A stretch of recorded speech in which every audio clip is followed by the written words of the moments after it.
السلام عليكم ورحمة الله.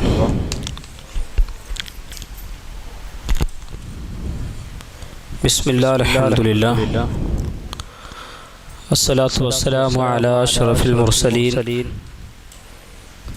وعلى آله وصحبه ومن تبعهم بإحسان إلى يوم الدين ما بعد. ഏറെ ബഹുമാനം നിറഞ്ഞ സഹോദരന്മാരെ സഹോദരിമാരെ, അല്ലാഹു സുബ്ഹാനഹു വ തആലയുടെ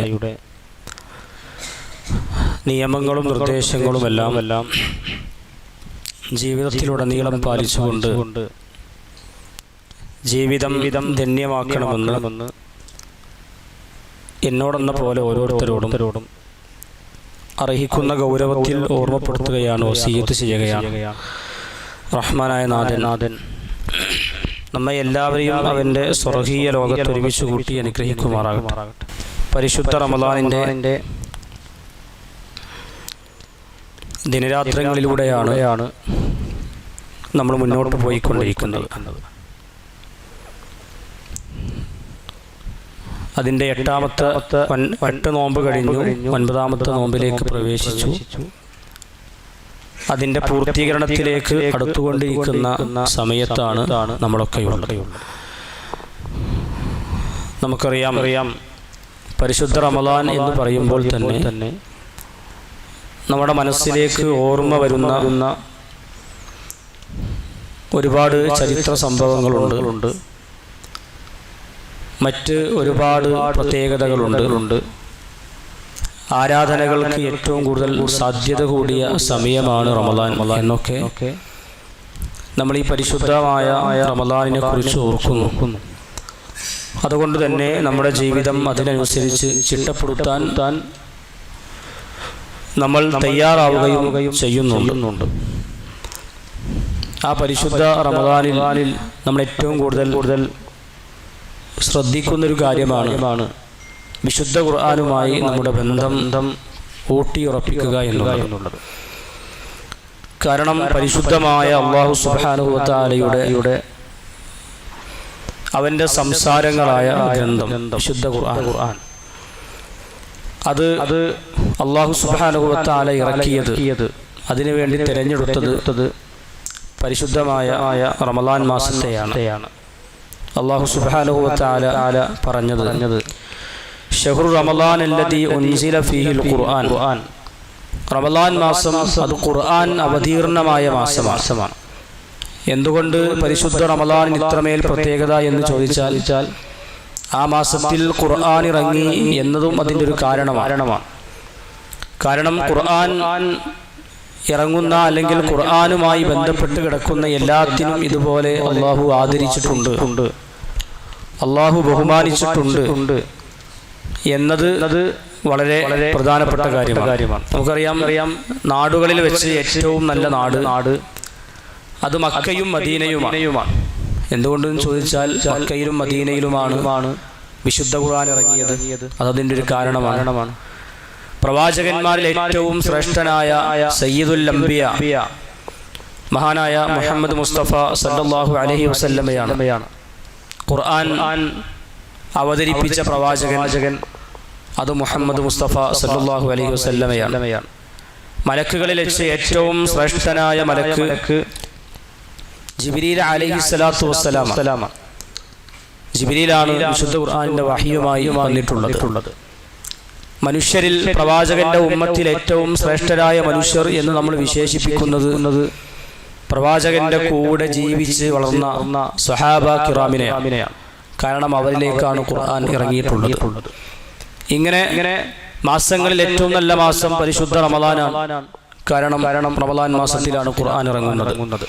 ഇങ്ങനെ ഖുർആനുമായി ബന്ധപ്പെട്ട് കിടക്കുന്ന എല്ലാത്തിനെയും അല്ലാഹു ആദരിക്കുകയും ബഹുമാനിക്കുകയും ചെയ്തത് ഇസ്ലാമിക അധ്യാപനങ്ങളിൽ വളരെ ശ്രദ്ധേയമാണ്. അതുകൊണ്ട് തന്നെ ആ ഖുർആനുമായിട്ടുള്ള ബന്ധം ഊട്ടിയുറപ്പിക്കാൻ, അതിനോട് ചേർന്ന് അതിനോടുള്ള എല്ലാ ബാധ്യതകളും നിർവഹിക്കാനുള്ള ഒരു മാനസികാവസ്ഥ തീർച്ചയായും നമ്മുടെ ജീവിതത്തിൽ നമ്മൾ കൈവരിക്കേണ്ടതുണ്ട്. വിശുദ്ധ ഖുർആനിനെ കുറിച്ച് അല്ലാഹു സുബ്ഹാനഹു വ തആലയും പ്രവാചകൻ സല്ലല്ലാഹു അലൈഹി വസല്ലമയുമെല്ലാം അവിടുത്തെ അധ്യാപനങ്ങളിൽ പഠിപ്പിക്കുമ്പോൾ വിശുദ്ധ ഖുർആൻ ഒരു വെളിച്ചമാണ്. വജഅൽനാഹു നൂറൻ, നാം അതിനെ ഒരു വെളിച്ചമാക്കിയിട്ടുണ്ട്, ഒരു പ്രകാശമാക്കി മാറ്റിയിട്ടുണ്ട്.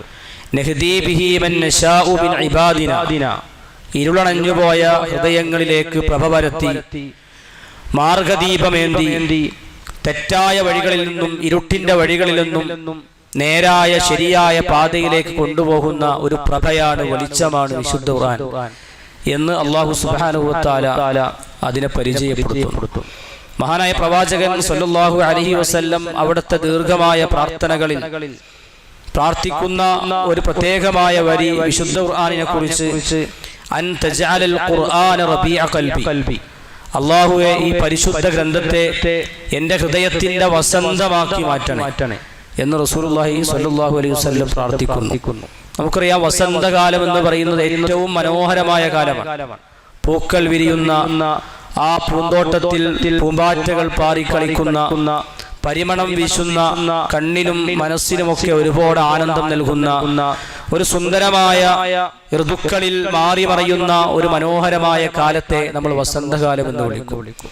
അങ്ങനെ ഒരു വസന്തം എങ്ങനെയാണോ എൻ്റെ ഹൃദയത്തിൽ എൻ്റെ കണ്ണുകൾക്ക് ആനന്ദം നൽകുന്നത്, അതുപോലെ ഖുർആനിനോട് സമീപിക്കുമ്പോൾ എൻ്റെ ഹൃദയത്തിന് സമാധാനവും ഒരു സന്തോഷവും നൽകണേ എന്ന് റസൂലുള്ളാഹി സ്വല്ലല്ലാഹു അലൈഹി വസല്ലം പ്രാർത്ഥിക്കുന്നു. വനൂറ സ്വദരി, എൻ്റെ ഹൃദയത്തിന്റെ പ്രകാശമാക്കി ഖുർആനിനെ നീ മാറ്റണേ എന്ന് പ്രവാചകൻ പ്രാർത്ഥിക്കുന്നുണ്ട്.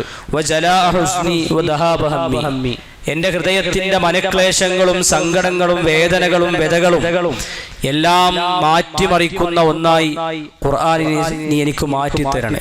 ഏതെങ്കിലും ഒരു സങ്കടമുള്ള സമയത്ത് ഖുർആൻ തുറന്നു വെച്ച് വായിക്കുമ്പോൾ, അത് ഓതുമ്പോൾ, അത് പാരായണം ചെയ്യുമ്പോൾ എൻ്റെ മനസ്സിൽ അടിഞ്ഞുകൂടിയ സങ്കടങ്ങളും വേദനകളും മാറ്റുന്ന ഒരൊറ്റമൂലിയായി ഖുർആനിനെ നീ മാറ്റിത്തരണേ എന്ന് റസൂലുള്ളാഹി സ്വല്ലല്ലാഹു അലൈഹി വസല്ലം പ്രാർത്ഥിക്കുന്നു.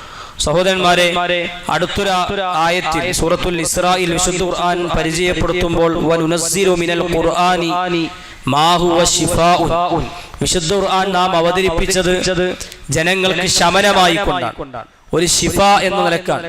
ജനങ്ങൾക്ക് എല്ലാ അർത്ഥത്തിലും അവരുടെ മനസ്സിന്റെ രോഗങ്ങൾക്ക്, അവരുടെ ശാരീരിക രോഗങ്ങൾക്ക്, അവർ അനുഭവിക്കുന്ന എല്ലാ പ്രയാസങ്ങൾക്കും ശമനമെന്ന നിലക്കാണ് നാം ഈ ഖുർആൻ ഇറക്കിയിട്ടുള്ളത്. വറഹ്മത്തുൽ ലിൽ മുഅ്മിനീൻ, അത് മുഅ്മിനീങ്ങൾക്ക്, വിശ്വാസികൾക്ക്, അല്ലാഹുവിനെ ബോധ്യപ്പെട്ട മനുഷ്യർക്ക് ഒരു അനുഗ്രഹമായിരിക്കും വിശുദ്ധ ഖുർആൻ എന്ന് അല്ലാഹു സുബ്ഹാനഹു വ തആല പറയുന്നു. ഇവിടെ നോക്കൂ, വിശുദ്ധ ഖുർആനിനെ കുറിച്ച് ഞാൻ ഈ പറഞ്ഞതും പറയാത്തതുമായ ധാരാളം വിശേഷണങ്ങൾ നമുക്ക് വായിച്ചെടുക്കാൻ കഴിയും. വിശുദ്ധ ഖുർആൻ ഒരു പ്രകാശമാകണം, വിശുദ്ധ ഖുർആൻ ഒരു ശമനമാകണം, വിശുദ്ധ ഖുർആൻ നമുക്കൊരു റഹ്മത്താകണം, നമ്മുടെ ഹൃദയത്തിന് ആനന്ദം പകരുന്ന ഒരു വസന്തമായി ഖുർആൻ മാറണം. വിശുദ്ധ ഖുർആൻ ഒരു നമുക്ക് എല്ലാ അർത്ഥത്തിലും അത്താണിയായി മാറുന്ന ഒന്നായി വിശുദ്ധ ഖുർആൻ മാറണം. ഇങ്ങനെയൊക്കെ അല്ലാഹു സുബ്ഹാനഹു വ തആല അതിനെ പരിചയപ്പെടുത്തുന്നു. മഹാനായ പ്രവാചകൻ സല്ലല്ലാഹു അലൈഹി വസല്ലം അത് ലഭിക്കാൻ വേണ്ടി അല്ലാഹുവിനോട് നിരന്തരം പ്രാർത്ഥിക്കുന്നു. അവരുടെ ജീവിതത്തിൽ അത് അനുഭവപ്പെടുകയും ചെയ്തിട്ടുണ്ട്. പക്ഷേ വിശുദ്ധ ഖുർആൻ എത്രയോ വർഷങ്ങൾ നമ്മൾ പാരായണം ചെയ്തിട്ടുണ്ട്. അതിന്റെ വരികളിലൂടെ, അതിന്റെ വരികൾക്കിടയിലൂടെയൊക്കെ നമ്മൾ വായനകൾ നടത്തിയിട്ടും നമ്മുടെ ജീവിതത്തിൽ ഒരിക്കൽ പോലും ആ വിശുദ്ധ ഖുർആൻ ഒരു അനുഗ്രഹമായി, ഒരു വസന്തമായി, ഒരു പ്രകാശമായി, ഒരു ശമനമായി നമ്മുടെ ജീവിതത്തിൽ അനുഭവപ്പെട്ടിട്ടുണ്ടോ? നമ്മുടെ ജീവിതത്തിൽ അത് എപ്പോഴെങ്കിലും നമുക്ക് തോന്നിയിട്ടുണ്ടോ? വിശുദ്ധ ഖുർആൻ നമുക്ക് ഓഫർ ചെയ്യുന്ന കാര്യങ്ങൾ ഇതൊക്കെയാണ്. നിങ്ങൾ ഖുർആനിനോട് സമീപിക്കൂ, അത് നിങ്ങളുടെ എല്ലാ അർത്ഥത്തിലും നിങ്ങൾക്ക് ഒരു കുളിർമയായി, നിങ്ങളുടെ മനസ്സിന് ഒരു കുളിരേകുന്ന ഒന്നായി അത് മാറും. അത് വിശുദ്ധ ഖുർആൻ കേൾക്കുമ്പോഴേക്കും നിങ്ങളുടെ മനസ്സിന് എന്തെന്നില്ലാത്ത സന്തോഷവും സമാധാനവും അത് നൽകും. പക്ഷേ നമുക്കത് അങ്ങനെ അനുഭവപ്പെടുന്നുണ്ടോ? നമ്മൾ അങ്ങനെ വിശുദ്ധ ഖുർആനിനോട് സമീപിച്ചിട്ടുണ്ടോ എന്നതാണ് ഏറ്റവും പ്രധാനപ്പെട്ട കാര്യം. മഹാനായ പ്രവാചകൻ സല്ലല്ലാഹു അലൈഹി വസല്ലം പറഞ്ഞു, ഇന്നലില്ലാഹി അഹ്ലീന മിനന്നാസ്, ജനങ്ങളിൽ അല്ലാഹുവിന് വേണ്ട കുറച്ച് ആളുകളുണ്ട്, അല്ലാഹുവിന്റെ ആളുകൾ എന്ന കുറച്ച് ആളുകളുണ്ട്. സ്വഹാബത്ത് ചോദിച്ചു, മൻഹും യാ റസൂലല്ലാഹ്, അല്ലാഹുവിന്റെ ആളുകൾ അതാരാണ് പ്രവാചകൻ? അവർ അല്ലാഹുവിന്റെ സ്വന്തക്കാരാണ് എന്ന് പറയുമ്പോൾ അതാരെയാണ് നബിയെ അങ്ങ് ഉദ്ദേശിച്ചത്? പ്രവാചകൻ മറുപടി കൊടുത്തു, ഹും അഹ്ലുൽ ഖുർആൻ, അവർ ഖുർആനിന്റെ ആളുകളാണ്. അവർ ഖുർആനിനെ ധാരാളമായി പാരായണം ചെയ്ത് അത് ജീവിതത്തിൽ പകർത്തി അതിനോടുള്ള എല്ലാ ബാധ്യതകളും നിർവഹിച്ച, വിശുദ്ധ ഖുർആനിനെ എല്ലാ അർത്ഥത്തിലും തന്റെ ജീവിത സാഹചര്യങ്ങളിൽ, തന്റെ ജീവിതത്തിന്റെ യാത്രകളിൽ വിശുദ്ധ ഖുർആനിനെ എല്ലാത്തിനേക്കും മുകളിൽ വെച്ച മനുഷ്യരായിരിക്കും അവർ എന്ന് റസൂലുള്ളാഹി സ്വല്ലല്ലാഹു അലൈഹി വസല്ലം പഠിപ്പിക്കുന്നു. സഹോദരന്മാരെ, അങ്ങനെ വിശുദ്ധ ഖുർആനിനെ സ്നേഹിക്കുകയും അതിനോടുള്ള ബാധ്യതകൾ വെച്ച് പുലർത്തുകയും അത് ജീവിതത്തിന്റെ ഭാഗമാക്കി മാറ്റുകയും ഒക്കെ ചെയ്യുമ്പോൾ, അങ്ങനെ നമ്മൾ ചെയ്തിട്ടുണ്ടോ? അങ്ങനെ വിശുദ്ധ ഖുർആൻ ചെയ്യുമ്പോൾ നമുക്ക് ലഭിക്കുന്ന ഈ ഓഫറുകൾ, വിശുദ്ധ ഖുർആൻ എല്ലാ അർത്ഥത്തിലും നമ്മുടെ മനസ്സിനും നമ്മുടെ ശരീരത്തിനും നമ്മുടെ കാതുകൾക്കും ഇമ്പം പകരുന്നു എന്ന് പറയുന്ന ആ ഒരു പദവിയിലേക്ക് വിശുദ്ധ ഖുർആനിനെ സ്വീകരിക്കാൻ നമുക്ക് സാധിച്ചിട്ടുണ്ടോ എന്നത് ഈ അവസരത്തിൽ നമ്മൾ ചിന്തിക്കേണ്ടതുണ്ട്. ഒന്നാമതായി, വിശുദ്ധ ഖുർആനിനുള്ള എല്ലാ ബാധ്യതകളും നിർവഹിക്കുമ്പോൾ മാത്രമാണ് വിശുദ്ധ ഖുർആൻ നമുക്ക് ഓഫർ ചെയ്ത കാര്യങ്ങൾ കിട്ടുകയുള്ളൂ.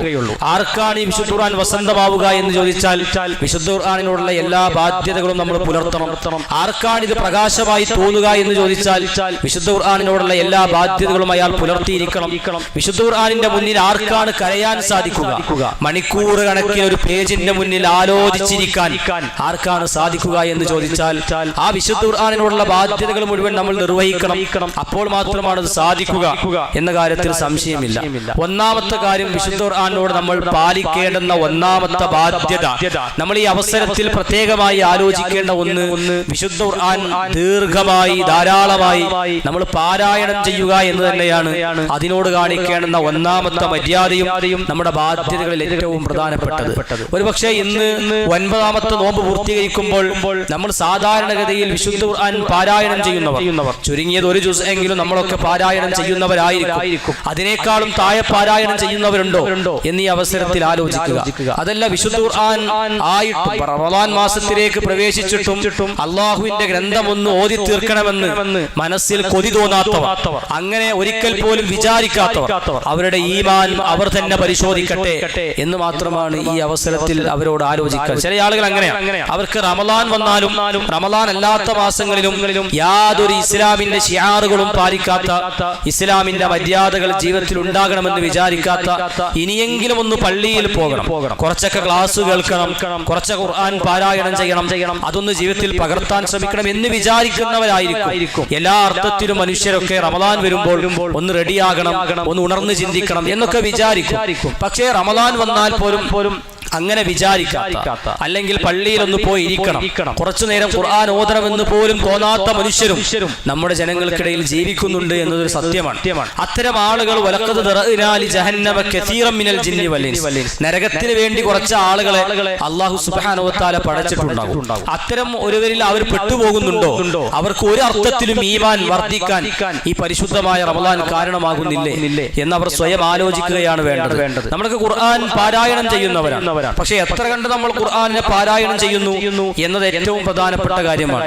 നമ്മൾ എത്ര പാരായണം ചെയ്യുന്നു? ഏറിയാൽ ഒരു ജുസ് ആയിരിക്കും നമ്മളൊക്കെ പാരായണം ചെയ്യുക. പക്ഷെ മുൻഗാമികളുടെ ജീവിതത്തോട് തട്ടിച്ചു നോക്കുമ്പോൾ നമ്മൾ ചെയ്തുകൊണ്ടിരിക്കുന്ന ആരാധനകൾ എത്ര ചെറുതാണ് എന്ന് നമുക്ക് മനസ്സിലാക്കാൻ സാധിക്കും. പണ്ഡിതന്മാർ, മുൻകാലത്ത് ജീവിച്ച മനുഷ്യർ വിശുദ്ധ ഖുർആൻ ഓതി തീർക്കുന്നത് അവരെങ്ങനെയായിരുന്നു എന്ന് അവരുടെ ഗ്രന്ഥങ്ങളിൽ റമളാൻ മാസങ്ങളിൽ എങ്ങനെ വിശുദ്ധ ഖുർആൻ ഓതി തീർത്തിരുന്നു എന്ന് അവരെ കുറിച്ച് ഉദ്ധരിക്കുന്നുണ്ട്.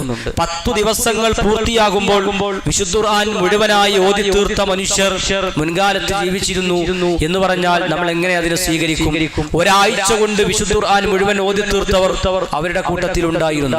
അതല്ല, 5 ദിവസങ്ങൾ കൊണ്ട് വിശുദ്ധ ഖുർആൻ പൂർണ്ണമായി ഓതി തീർത്ത മനുഷ്യർ ആ കൂട്ടത്തിൽ ഉണ്ടായിരുന്നു. മാത്രവുമല്ല, 4 ദിവസം കൊണ്ട് ഓതി തീർത്തവർ, 3 ദിവസം കൊണ്ട് ഓതി തീർത്തവർ, 2 ദിവസം കൊണ്ട് ഓതി തീർത്തവർ, 1 ദിവസം കൊണ്ട് ഒരു ഖുർആന്റെ മുഴുവൻ ഒരു ഖത്തം ഓതി തീർത്ത മനുഷ്യർ മുൻകാലത്ത് ജീവിച്ചിരുന്നു എന്ന് പറഞ്ഞാൽ നമ്മൾ എത്ര നെട്ടലോടുകൂടിയാണ് അത് വായിക്കുക അല്ലെങ്കിൽ അത് സ്വീകരിക്കുക. അതിനേക്കാളും അപ്പുറത്ത് ഒരു ദിവസം കടന്നു പോകുമ്പോഴേക്കും ഒന്നിലേറെ ജുസുകൾ തീർത്ത മനുഷ്യർ മുൻകാലത്ത് ജീവിച്ചിരുന്നു എന്ന് പറഞ്ഞാൽ ഇതൊരു അതിശോക്തി പറയുകയല്ല, അല്ലെങ്കിൽ ഒരിക്കലും സംഭവിച്ചിട്ടില്ലാത്തൊരു കാര്യത്തെ ഒരു ഭംഗിക്ക് വേണ്ടി സംസാരിക്കുകയല്ല. അവർ ജീവിതത്തിൽ ചെയ്തു വെച്ച, അവർ ജീവിതത്തിൽ പാലിച്ചു പോകുന്ന ഒരു മര്യാദയെ, അല്ലെങ്കിൽ അവർ എത്രത്തോളം അതിനെ സമീപിച്ചു എന്നതിന്റെ എന്നതിന്റെ ഏറ്റവും നല്ല ഉദാഹരണങ്ങൾ മഹാനായ ഇമാം ഷാഫിഈ റഹിമഹുള്ളയുടെ ചരിത്രങ്ങൾ വായിക്കുമ്പോൾ ഒരു പരിശുദ്ധ റമളാൻ കഴിഞ്ഞു പോകുമ്പോഴേക്കും 60 ഖത്തമുകൾ ആ മഹാനായ മനുഷ്യൻ ഓതിത്തീർത്തിരുന്നു എന്ന് നമ്മൾ വായിക്കുന്നത് എങ്ങനെയാണ്?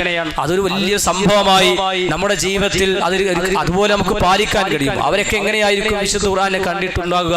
ഒരു റമളാൻ കടന്നു വരുമ്പോഴേക്കും ജീവിതത്തിന്റെ എല്ലാം മാറ്റിവെച്ച് പൂർണ്ണമായും ഖുർആനിന് കൊടുത്ത് അവിടെ ഹൃദയങ്ങളിൽ നിന്നും ഓതി തുടങ്ങും. വിശുദ്ധ ഖുർആൻ അവരുടെ റമളാൻ മാസത്തിലേക്ക് പ്രവേശിക്കുമ്പോൾ അവിടെ ഹൃദയങ്ങളിൽ നിന്നും അവർ ഓതി തുടങ്ങി. ശവ്വാലിന്റെ പിറവി കാണുമ്പോൾ അവർ 60 ഖത്തമുകൾ ഓതി പൂർത്തീകരിച്ചിരുന്നു എന്ന് പറഞ്ഞാൽ നമ്മൾ എങ്ങനെ എത്ര അത്ഭുതത്തോടു കൂടി അതിനെ കാണും. സഹോദരന്മാർ, അങ്ങനെ ജീവിച്ച മനുഷ്യർ നമുക്ക് മുൻപ് കഴിഞ്ഞു പോയിട്ടുണ്ട്. അവരുടെ അടുത്തെത്താനെങ്കിലും അവരെ പോലെയാകാനൊന്നും സാധിക്കുന്നില്ല എങ്കിൽ അവിടെ അടുത്തെത്താനെങ്കിലും അതുപോലെ ശ്രമിക്കാനെങ്കിലും നമുക്ക് സാധിക്കേണ്ടത്. നമ്മൾ ചെയ്തുകൊണ്ടിരിക്കുന്ന ആരാധനകളെ ചെറുതായി കാണുകയല്ല, പക്ഷെ നമ്മൾ ചെയ്തുകൊണ്ടിരിക്കുന്നത് വലിയൊരു സംഭവമാണ് എന്ന് നമ്മൾ വിചാരിച്ചു പോകരുത്. നമ്മൾ ചെയ്തതൊക്കെ വലിയൊരു കാര്യമാണ്, ലോകത്ത് ആരും ചെയ്യാത്ത കാര്യമാണ്.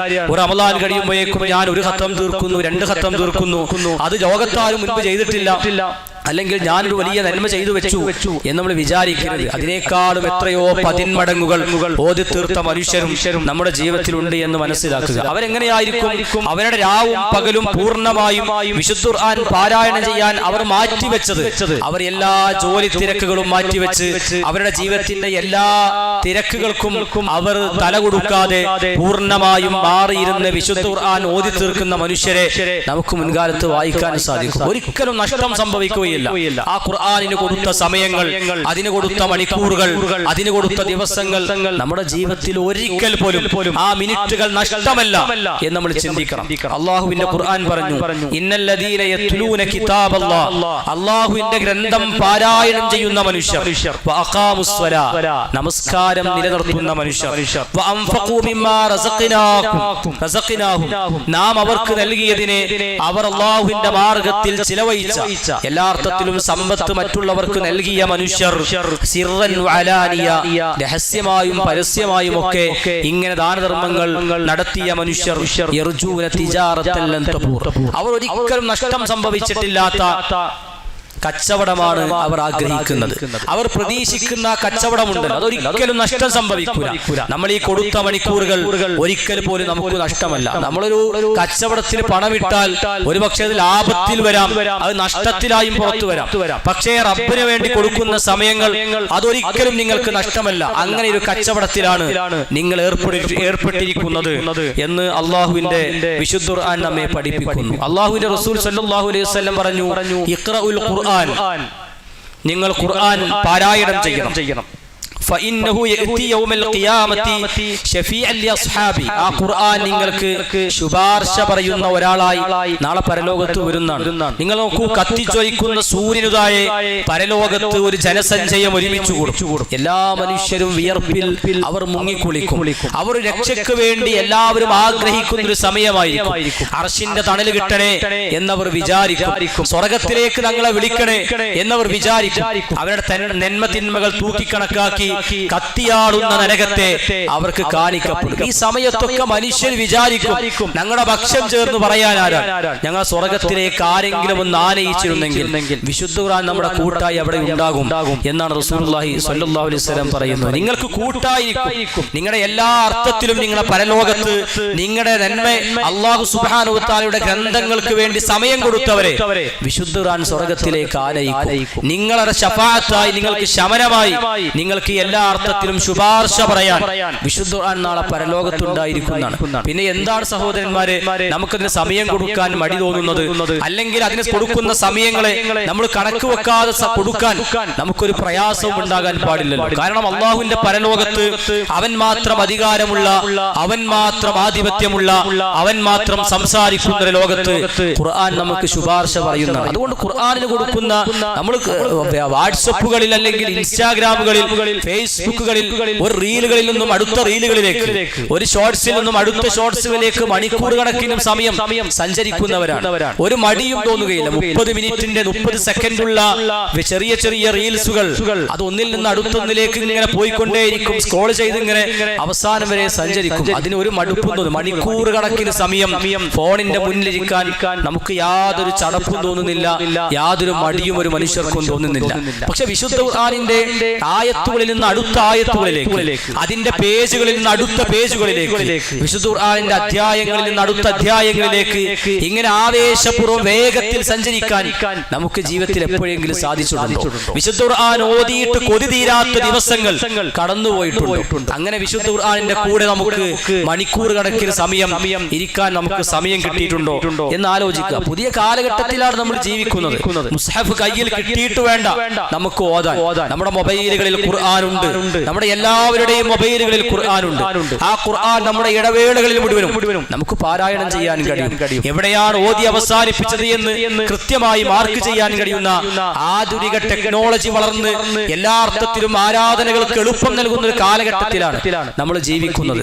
ആ സമയങ്ങളിൽ നമ്മൾ വിശുദ്ധ ഖുർആനിൽ നമുക്ക് കിട്ടുന്ന സമയങ്ങൾ മുഴുവനും നമുക്ക് കിട്ടുന്ന 5, 10, 15 മിനിറ്റുകളൊക്കെ വിശുദ്ധ ഖുർആൻ തുറന്നു വെച്ച് അല്ലെങ്കിൽ മൊബൈലുകളിൽ നമ്മൾ തുറന്നു വെച്ച് അത് പാരായണം ചെയ്ത് അവസാനിക്കുന്ന സമയത്ത് അത് മാർക്ക് ചെയ്ത് പിന്നെ കിട്ടുന്ന ഇടവേളകളിൽ നമുക്ക് ഓതി തീർത്താൽ തന്നെ നമുക്ക് ഒരു ഖത്തമുകൾക്കപ്പുറം ഓതി തീർക്കാൻ കഴിയുമെന്ന കാര്യത്തിൽ സംശയമില്ല. നമുക്ക് ഒരു ജുസ് ഓതാൻ വലിയ സമയം വേണ്ടല്ലോ. നമുക്കറിയാം, നമുക്ക് റമളാനിൽ നമ്മൾ എത്ര സമയം ഒരു ജുസ് ഓതി തീർക്കാൻ കൊടുക്കുന്നുണ്ട്. ഒരു 40 മിനിറ്റ് കൊടുത്താൽ തന്നെ സാധാരണഗതിയിൽ ഒരാൾക്ക് ഓതി തീർക്കാൻ കഴിയും. 40 ഓ 50 മിനിറ്റുകൾ കൊണ്ട് ഓതി തീർക്കാൻ കഴിയും. നമുക്ക് അത്ര സമയമാണ് ഈ പരിശുദ്ധ റമളാനിന് കിട്ടുന്നത് എന്ന് നമ്മൾ സ്വയം ആലോചിക്കുക. ദീർഘമായി എല്ലാ ഇടവേളകളിലും പാരായണം ചെയ്യുന്നവരുണ്ടാകും എന്ന കാര്യവും സംശയമില്ല. മഹാനായ റസൂലുള്ളാഹി സ്വല്ലല്ലാഹു അലൈഹി വസല്ലം പറഞ്ഞു, മൻ ഖറഅ ഹർഫൻ മിൻ കിതാബില്ലാ, ആരെങ്കിലും അള്ളാഹുവിന്റെ ഗ്രന്ഥത്തിൽ നിന്നും ഒരു ഹർഫ് പാരായണം ചെയ്താൽ, ഒരു അക്ഷരം പാരായണം ചെയ്താൽ പ്രവാചകൻ സല്ലല്ലാഹു അലൈഹി വസല്ലം പറഞ്ഞു, ഫലഹു ബിഹി ഹസന, അയാൾക്ക് ഒരു നന്മ രേഖപ്പെടുത്തപ്പെടും. ഒരു ജുസ് പാരായണം ചെയ്യുമ്പോൾ 20 പേജുകൾ 22 പേജുകൾ കടന്നുപോകും. എത്ര അക്ഷരങ്ങളിലൂടെ കടന്നു പോകുന്നുണ്ട്. റസൂൽ സല്ലല്ലാഹു അലൈഹി വസല്ലം പറഞ്ഞു, ഒരു അക്ഷരം പാരായണം ചെയ്താൽ അയാൾക്ക് ഒരു പ്രതിഫലം രേഖപ്പെടുത്തപ്പെടുന്നു. വൽ ഹസനതു ബിഅശ്രി അംസാലിഹാ, ആ ഒന്നിനെ 10 മടങ്ങായി പ്രതിഫലമാക്കി മാറ്റും.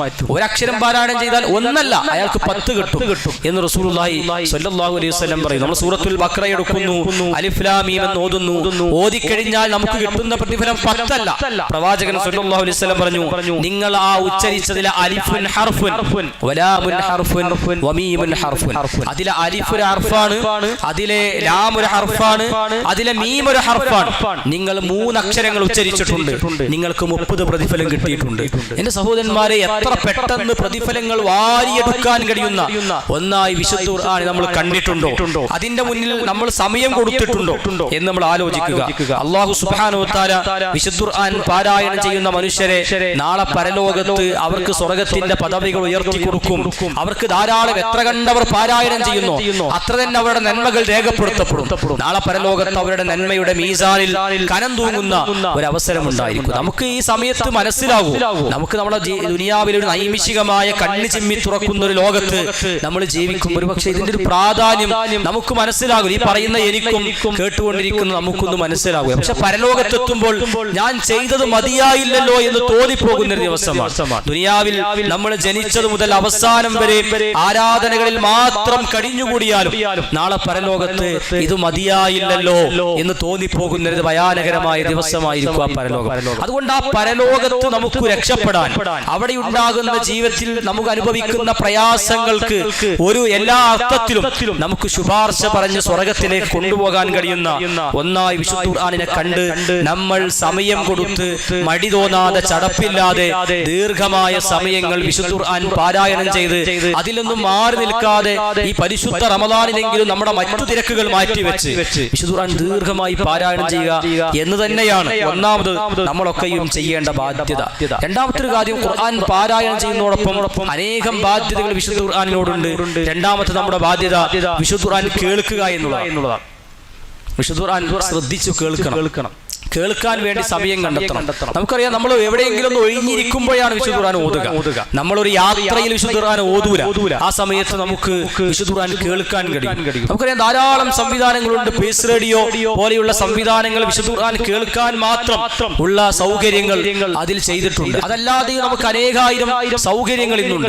വിശുദ്ധ ഖുർആൻ നന്നായി കേൾക്കണം. റസൂലുള്ളാഹി സ്വല്ലല്ലാഹു അലൈഹി വസല്ലം ധാരാളമായി വിശുദ്ധ ഖുർആൻ കേൾക്കാറുണ്ടായിരുന്നു എന്ന് ഹദീസിൽ വായിക്കുന്നു. സ്വഹാബത്തിനെ വിളിച്ച് നിങ്ങൾ ഖുർആൻ പാരായണം ചെയ്യൂ, ഞാനൊന്ന് കേൾക്കട്ടെ എന്ന് പ്രവാചകൻ സ്വല്ലല്ലാഹു അലൈഹി വസല്ലം പറയുകയും വിശുദ്ധ ഖുർആൻ ഓതുന്നത് ശ്രദ്ധയോടുകൂടി കേൾക്കുകയും ചെയ്യുന്നു. നമ്മുടെ ഓത്ത് പല രൂപത്തിൽ അത് നമുക്ക് ഗുണം ചെയ്യും.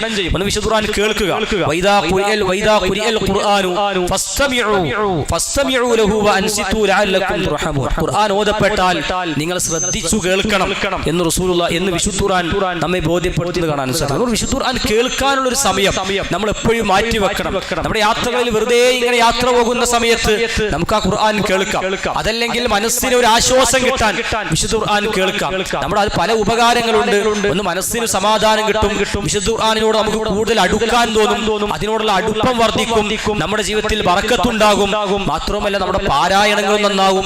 നമ്മുടെ തജ്വീദ് അനുസരിച്ച്, മഖ്റജ് അനുസരിച്ച്, സിഫാത്തുകൾ അനുസരിച്ച് പാരായണം ചെയ്യുന്ന ആ തജ്വീദിന്റെ നിയമങ്ങൾ വടിവത്തു പാരായണം ചെയ്യുന്ന ഒരു തലത്തിലേക്ക് നമ്മൾ മാറും. കൂടുതൽ പാരായണം കേൾക്കുന്ന മനുഷ്യർക്കാണ് ഏറ്റവും നന്നായി പാരായണം ചെയ്യാൻ കഴിയുക. നന്നായി കഥ വായിക്കുന്നവരാണ് കഥ എഴുതുന്ന മനുഷ്യർ നന്നായി കഥ വായിക്കും.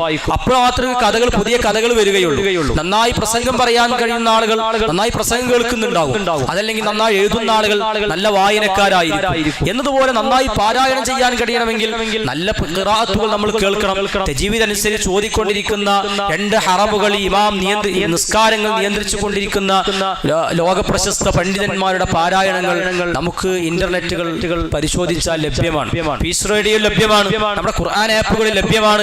അതൊക്കെ പാരായണം കേൾക്കാൻ, അതിലൂടെ നമ്മുടെ പാരായണം ഭംഗിയാക്കാൻ, അത് മഖ്റജ് അനുസരിച്ച് വടിവൊത്ത് അത് പാരായണം ചെയ്യുന്ന ഒരു അവസ്ഥയിലേക്ക് നമ്മൾ മാറുക എന്നുള്ളതാണ്. ഇങ്ങനെയൊക്കെ ബാധ്യതകളുണ്ട് ഖുർആനിനോട്. അതല്ലാതെ വെറുതെ ഖുർആൻ തുറന്നു വെക്കുമ്പോഴേക്കും അതൊരു വസന്തമായി മാറൂല.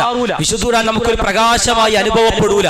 നമ്മുടെ ജീവിതത്തിൽ അതൊരു ശമനമാണ്, അതൊരു റഹ്മത്താണ്, അനുഗ്രഹമാണ് എന്ന് നമുക്ക് തോന്നൂല. അങ്ങനെയൊക്കെ തോന്നണമെന്നുണ്ടെങ്കിൽ ഈ ബാധ്യതകളൊക്കെ നമ്മൾ നിർവഹിച്ചിരിക്കണം. അപ്പൊ മാത്രമാണ് അതങ്ങനെയൊക്കെ തോന്നുക. വിശുദ്ധ ഖുർആൻ പാരായണം ചെയ്യുമ്പോൾ സ്വഹാബത്ത് അതിന്റെ മുന്നിൽ കരഞ്ഞു പോയിരുന്നു എന്ന് നമ്മൾ വായിക്കുന്നുണ്ട്. അതെങ്ങനെയാണ് സംഭവിക്കുന്നത്? വിശുദ്ധ ഖുർആൻ കാലാവർത്തിയായ ഗ്രന്ഥമാണ്. എല്ലാ കാലത്തോടും ഒരുപോലെ സംസാരിച്ച ഗ്രന്ഥമാണ്. എല്ലാ മനുഷ്യരോടും, എല്ലാ ദേശങ്ങളോടും, എല്ലാ ജാതിഭേദമന്യേ അല്ലെങ്കിൽ ലിംഗഭേദമന്യേ എല്ലാവരോടും സംസാരിച്ച ഗ്രന്ഥമാണ് വിശുദ്ധ ഖുർആൻ. അവരെ കരയിപ്പിച്ചത് ഇതേ ഗ്രന്ഥം തന്നെയാണ്. നമ്മളെ കരയിപ്പിക്കാനുള്ളതും ഈ ഗ്രന്ഥം തന്നെയാണ്. പക്ഷെ ആ വിശുദ്ധ ഖുർആനിനെ ഒരു അനുഗ്രഹമായി, ഒരു വസന്തമായി, ഒരു ഖുർആൻ ഒരു ശോഭയായി, പ്രഭയായി നമ്മുടെ ജീവിതത്തിൽ അനുഭവപ്പെടുന്നില്ല എങ്കിൽ അതിനോട് സമീപിക്കേണ്ട രൂപത്തിൽ നമ്മൾ ഇതേവരെ സമീപിച്ചിട്ടില്ല എന്ന കാര്യത്തിൽ സംശയമില്ല. ഒന്നാമതായി ഞാൻ പറഞ്ഞു വെച്ചത് വിശുദ്ധ ഖുർആൻ ധാരാളമായി പാരായണം ചെയ്യുക. രണ്ടാമതായി വിശുദ്ധ ഖുർആൻ കൂടുതലായി കേൾക്കാൻ നമ്മൾ തയ്യാറാകുക എന്നുള്ളതാണ്. മൂന്നാമത്തെ നമ്മുടെ ബാധ്യതകൾ വിശുദ്ധ ഖുർആൻ പഠിക്കുക, അതിന്റെ പഠിതാവായി മാറുക എന്നുള്ളതാണ്. അത് കാര്യമായി നമ്മൾ പഠിക്കാൻ സമയം കണ്ടെത്തുക. നമ്മുടെ നാടുകളിലൊക്കെ ഖുർആൻ ക്ലാസുകൾ നടക്കുന്ന ആഴ്ചകളിൽ 1-2 ഖുർആൻ ക്ലാസുകളൊക്കെ ഈ പരിസരത്ത് വ്യത്യസ്തങ്ങളായ ഭാഗങ്ങളിൽ നടക്കും. ഏതെങ്കിലും ഒരു സമയം കണ്ടെത്തി ആഴ്ചയിൽ 1-2 മണിക്കൂർ 2 മണിക്കൂറൊക്കെ ഒന്ന് മാറിയിരുന്ന് പൂർണ്ണമായും ഖുർആനിന്റെ അർത്ഥതലങ്ങളെ പഠിക്കാൻ, അതിന്റെ ആശയതലങ്ങളെ മനസ്സിലാക്കാൻ ഒരു ഇത്തിരി സമയം നമ്മുടെ ജീവിതത്തിൽ കണ്ടെത്തണം എന്നുള്ളതാണ്. പലപ്പോഴും ആളുകൾ അതിന് തയ്യാറാണ്. ആളുകൾ പല രൂപത്തിൽ പല കാര്യങ്ങൾക്ക് തയ്യാറാകുമെങ്കിലും വിശുദ്ധ ഖുർആൻ പഠിക്കണമെന്ന് ആളുകൾ പലപ്പോഴും വിചാരിക്കാറില്ല. അല്ലെങ്കിൽ അതൊരു ആഴ്ചയിൽ കുറച്ച് സമയം കൊടുക്കാം എന്നവർ വിചാരിക്കുന്നില്ല. നമ്മളിൽ പല ആളുകളും അങ്ങനെയാണ്. ഒരു ഭൂരിഭാഗം ജനങ്ങളും പഠിക്കാൻ വേണ്ടി 1 മണിക്കൂർ മാറിയിരിക്കണം എന്ന് പറഞ്ഞാൽ പലപ്പോഴും പല ആളുകളുടെയും മനസ്സ് തയ്യാറല്ല. എന്നാൽ റസൂലുള്ളാഹി സ്വല്ലല്ലാഹു അലൈഹി വസല്ലം പറയുന്നത് ഖൈറുക്കും മൻ തഅല്ലമൽ ഖുർആന വഅല്ലമ. നിങ്ങൾ ഖുർആൻ പഠിക്കുകയും അത് മറ്റുള്ളവർക്ക് പഠിപ്പിക്കുകയും ചെയ്യുന്നവരാണ് നിങ്ങൾ ഏറ്റവും ഉത്തമൻ എന്ന് റസൂലുള്ളാഹി സ്വല്ലല്ലാഹു അലൈഹി വസല്ലം പറയുന്നു. എന്റെ പ്രിയപ്പെട്ടവരെ, നമ്മൾ ഖുർആൻ പഠിക്കാൻ മാറിയിരിക്കണം. ഖുർആൻ പഠനം എന്ന് പറയുമ്പോൾ പല രൂപത്തിലുണ്ട്. ഒന്ന് ഖുർആൻ കാണാതെ പഠിക്കുക, അത് ഖുർആന്റെ പഠനമാണ്. ഖുർആന്റെ തജ്വീദ് പഠിക്കുക, അത് ഖുർആന്റെ പഠനമാണ്. ഖുർആൻ പാരായണം ചെയ്ത് റെഡിയാക്കാൻ വേണ്ടി നമ്മൾ ആർക്കെങ്കിലും ഓതി കൊടുക്കുക, അത് ഖുർആന്റെ പഠനമാണ്. മറ്റൊരു പഠനം എന്താണ്? വിശുദ്ധ ഖുർആന്റെ അർത്ഥതലങ്ങൾ, അതിന്റെ ആശയതലങ്ങൾ, ആയിരക്കണക്കിന് ഗ്രന്ഥങ്ങൾ വിശുദ്ധ ഖുർആന്റെ തഫ്സീറുകളായി രചിക്കപ്പെട്ടിട്ടില്ലേ? കേരളത്തിൽ പോലും മഹാനായ അമാനി മൗലവി റഹിമുള്ള മലയാളികൾക്ക് മനസ്സിലാകാൻ കഴിയും വിധം എഴുതപ്പെട്ട് നമ്മുടെ വീടുകളിലൊക്കെ ഇന്നും അത് അതേപോലെ തന്നെ ഉണ്ടാകും. അതൊന്നും തുറന്നു വെച്ച് അതിന്റെ ഓരോ വരികളിലൂടെ സഞ്ചരിക്കാൻ എത്ര ഗഹനമായ ഗ്രന്ഥമാണ് അമാനി മൗലവി റഹിമുള്ളയുടെ ഗ്രന്ഥം. അറബിയിൽ ധാരാളം തഫ്സീറുകളുണ്ട്. അറബിയിലെ 5-6 തഫ്സീറുകൾ പൂർണ്ണമായും പഠനങ്ങൾക്ക് വിധേയമാക്കി എഴുതപ്പെട്ട ഒരു ചുരുക്കമാണ് യഥാർത്ഥത്തിൽ അമാനി മൗലവി റഹിമുള്ളയുടെ തഫ്സീർ എന്ന് പറയുന്നത്. ആ അമാനി തഫ്സീറെങ്കിലും നമ്മൾ ജീവിതത്തിൽ ഒരിക്കലെങ്കിലും വായിച്ചു, ജീവിതം കഴിഞ്ഞു പോകും, എന്റെ ആയുസ് പൂർത്തീകരിക്കുമ്പോഴെങ്കിലും എനിക്ക് ഒരു തവണ ഒന്ന് വായിച്ചു തീർക്കണം. അതിങ്ങനെ അടയാളം വെച്ചൊന്ന് മലയാളത്തിൽ എഴുതപ്പെട്ട ഒന്നാണ്. ഒരു മലയാളി വിശുദ്ധ ഖുർആന്റെ ഒരു ആയത്ത് കേൾക്കുമ്പോൾ ഒരു മലയാളി എന്ത് മനസ്സിലാക്കണം എന്നതാണല്ലോ അമാനിയിൽ ഉണ്ടാവുക. ആ അമാനി തഫ്സീർ ഒന്ന് വായിച്ച് എന്റെ ജീവിതത്തിൽ എപ്പോഴെങ്കിലും അത് വായിച്ചു തീർക്കണം. അതിനെ മെല്ലെ മെല്ലെ നമുക്ക് കഴിയും വിധം കുറച്ച് പേജുകളായി കുറച്ച് ആയത്തുകളിലൂടെ ഇങ്ങനെ മറിച്ചത് പൂർത്തീകരിക്കാനുള്ള ഒരു നിയ്യത്തെടുത്തെങ്കിലും ഈ റമദാനിൽ മുന്നോട്ട് പോകാൻ നമുക്ക് സാധിക്കണം എന്നുള്ളതാണ്. അമാനി തഫ്സീർ ഇല്ലാത്ത വീടുകൾ ഉണ്ടാകരുത്. നമ്മുടെ കൈകളിലൊക്കെ ഉണ്ടാകേണ്ടുന്ന ഒന്നാണ്. നമ്മൾ ഖുർആന്റെ പഠിതാക്കളാണോ? ഖുർആൻ പഠിക്കണം എന്ന് ആഗ്രഹിക്കുന്നുണ്ടോ? ഏതെങ്കിലും ആയത്തുകൾ നമ്മൾ ഉടക്കി നിൽക്കുന്നുണ്ടോ? നമ്മൾ എന്താണ് ഈ ആയത്തിന്റെ വിശദീകരണം എന്നറിയാതെ അവിടെ ഇങ്ങനെ പകച്ചുപോയി നിൽക്കുന്നുണ്ടോ? നമുക്ക് അമാനിയിലേക്ക് പോയി നോക്കാം. അമാനി തഫ്സീറുകൾ വായിക്കാം. ഞാൻ അമാനി മാത്രം പറയുന്നത് മലയാളം അറിയുന്നവർ അല്ലെങ്കിൽ മലയാളത്തിൽ എഴുതപ്പെട്ട ഒരു തഫ്സീർ ആയതുകൊണ്ടാണ്. അങ്ങനെ ധാരാളം ഗ്രന്ഥങ്ങൾ അറബിയിൽ രചിക്കപ്പെട്ടിട്ടുണ്ട്. അതൊക്കെ അറിയുന്നവർ വായിച്ചു തീർക്കുക. അല്ലെങ്കിൽ എപ്പോഴെങ്കിലും ആ വിശുദ്ധ ഖുർആന്റെ വിശദീകരണം ഒന്ന് ഓടിച്ചു പോകാനെങ്കിലും നമുക്ക് സാധിക്കുന്നുണ്ടോ എന്ന് നമ്മൾ ആലോചിക്കുക. നമ്മുടെ നാടുകളിൽ ക്ലാസ് നടക്കുന്നുണ്ട്.